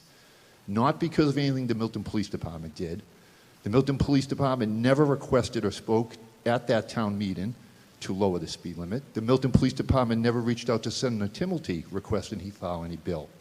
And aside from having nothing to do with the speed limit reduction proposal, I personally have consistently said traffic engineering and road design are critical to long-term solutions of fixing Randolph Ave.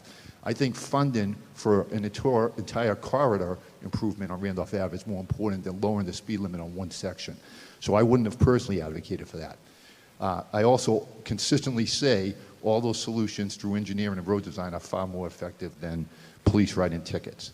You know, the data he references, and Leroy, like I said, I'll follow up if you have any specific question. The proponent references statewide data that comes from the hands-free data collection law. Anyone in this room can go home and Google, it's the Executive Office of Public Safety and Security website, and see it for themselves, not just for Milton, but statewide. This data is evaluated by the state, is tracked by the state, and then they send it out to 2 universities for independent analysis. And they tell these universities, we are specifically looking for indications of racial disparities, and they use a variety of analysis to do that. 8 in total, I won't go into each one just because of the time. But that report research identified agencies for racial disparities. The Milton Police were not one of them, nor were we in the 3 prior years that this has existed since this law passed. A side note, even for those departments that were identified, the findings specifically stated there are many explanations for racial disparities in traffic enforcement other than officer bias. So this, disproportionate term that this article references, collecting data is easy, analyzing it is difficult. Everyone can draw their own conclusions, and I respect that. But basically, disproportionate means too large or too small in comparison to something else. I want to be clear, this data, they make the comparison and they use the word disproportionate statement in comparison to our residential population. They are not making that disproportionate statement in comparison to our drive-in population. Their own research on that data, you will see, showed that 86% of the stops made by the Milton Police were non-residents. The proponent of this article himself has posted documents, he spoke about this, and I will quote, "Thousands of people from Randolph use this road daily to get to Boston, and thousands of people from Boston pass through Milton to get to Randolph. Milton Police would ticket speeders going over 25 miles per hour. Those are most often commuters from Randolph and Boston or visitors between those communities." Goes on to say the plan would impose fees on the majority-minority communities of Dorchester and Randolph. So my issue is this: the same person who says this about thousands of non-resident minorities passing through this area then makes reference that our data does not match our residential-only population. That makes no sense to me. I find it contradictory. I find it unfair. If anything, his statement is an acknowledgement that the data should not be compared to the Milton resident demographics, but instead to the road user demographics, since thousands of non-residents are using this area. Essentially, the same vehicles on Route 28 in Randolph at the Holiday Inn Lantana then enter Milton, going from a more diverse to a less diverse community. It's misleading to suggest that these same drivers on the same roadway are now supposed to somehow change to be less diverse operators to match a different population before they reach the next red light 1 mile away. So I have no interest in this article. I have no opinion on it, but I am concerned that the Milton Police were unfairly used. I think there's a political motive, to each their own, but I think it's a little misleading. I welcome anyone to look at that data. Like I said, 86% of the stops are non-resident. The proportion, this is what it will look like when you bring it up. I know it's hard for everybody to see. Leroy, just trying to be more direct on your question and impairs my eyesight. It shows about a 30% disparity for African American. It shows 10% for Hispanic and 6% for other. But I'll also give you a sample, and it's not a full year because we changed computer systems, but we pulled by hand, and I just got about 10 months, so I didn't get 12 months. But I think this is a good indicator, too, of the drive-in population, which is not reflective just of Randolph Ave either, but town-wide like that data is. But analyzing almost a year's worth of data for crash data. These are calls for service. These are not incidents where the police pulled over a motorist. This is where we were sent to car crashes. 59% of those operators were male, 41% were female. But when it came to the racial demographics, 41% were white, 43% were black, 9% were Hispanic, 2% were Asian, 0 were Native American, 1 was Middle Eastern, and 4 were unknown. So that data alone, I feel, is a good indicator of calls for service the Milton Police have responded to on their roadways that make up the demographics, and they're very similar to what the state data is. And I'll just reiterate, the state identified departments they had concerns with. They've never identified the Milton Police Department. Thank you, sir.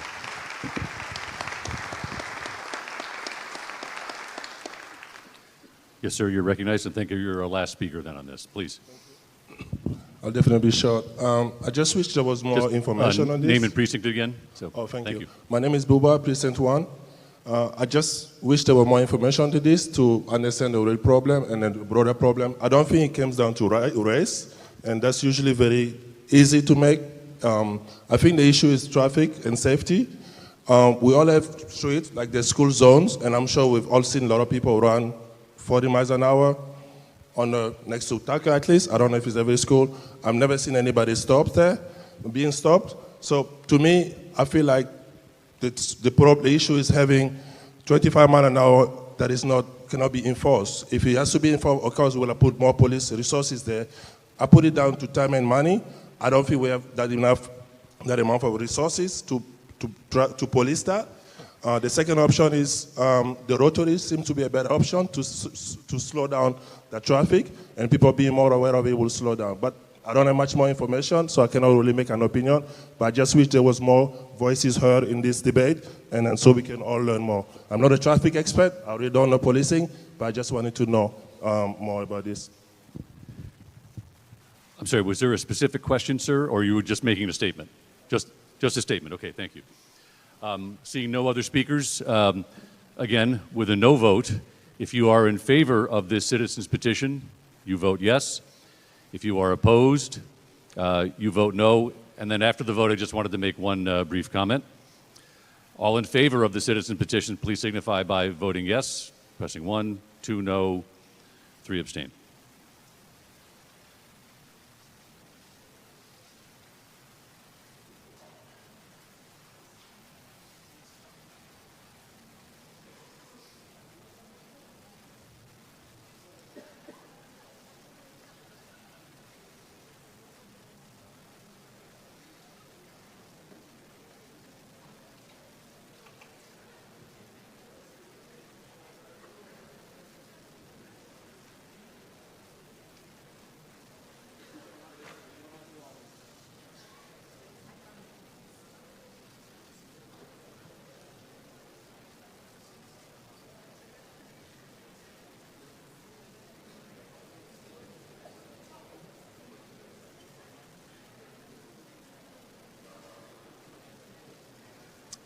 The motion fails by a vote of 6 yeses to 181 noes and 9 abstains. Ladies and gentlemen, a lot of work goes into this warrant on your behalf from school committee, warrant committee, town administrators, select board, library, trustees, and parks. I just want to offer my public thanks to all these volunteers and officials who do all this work on our behalf.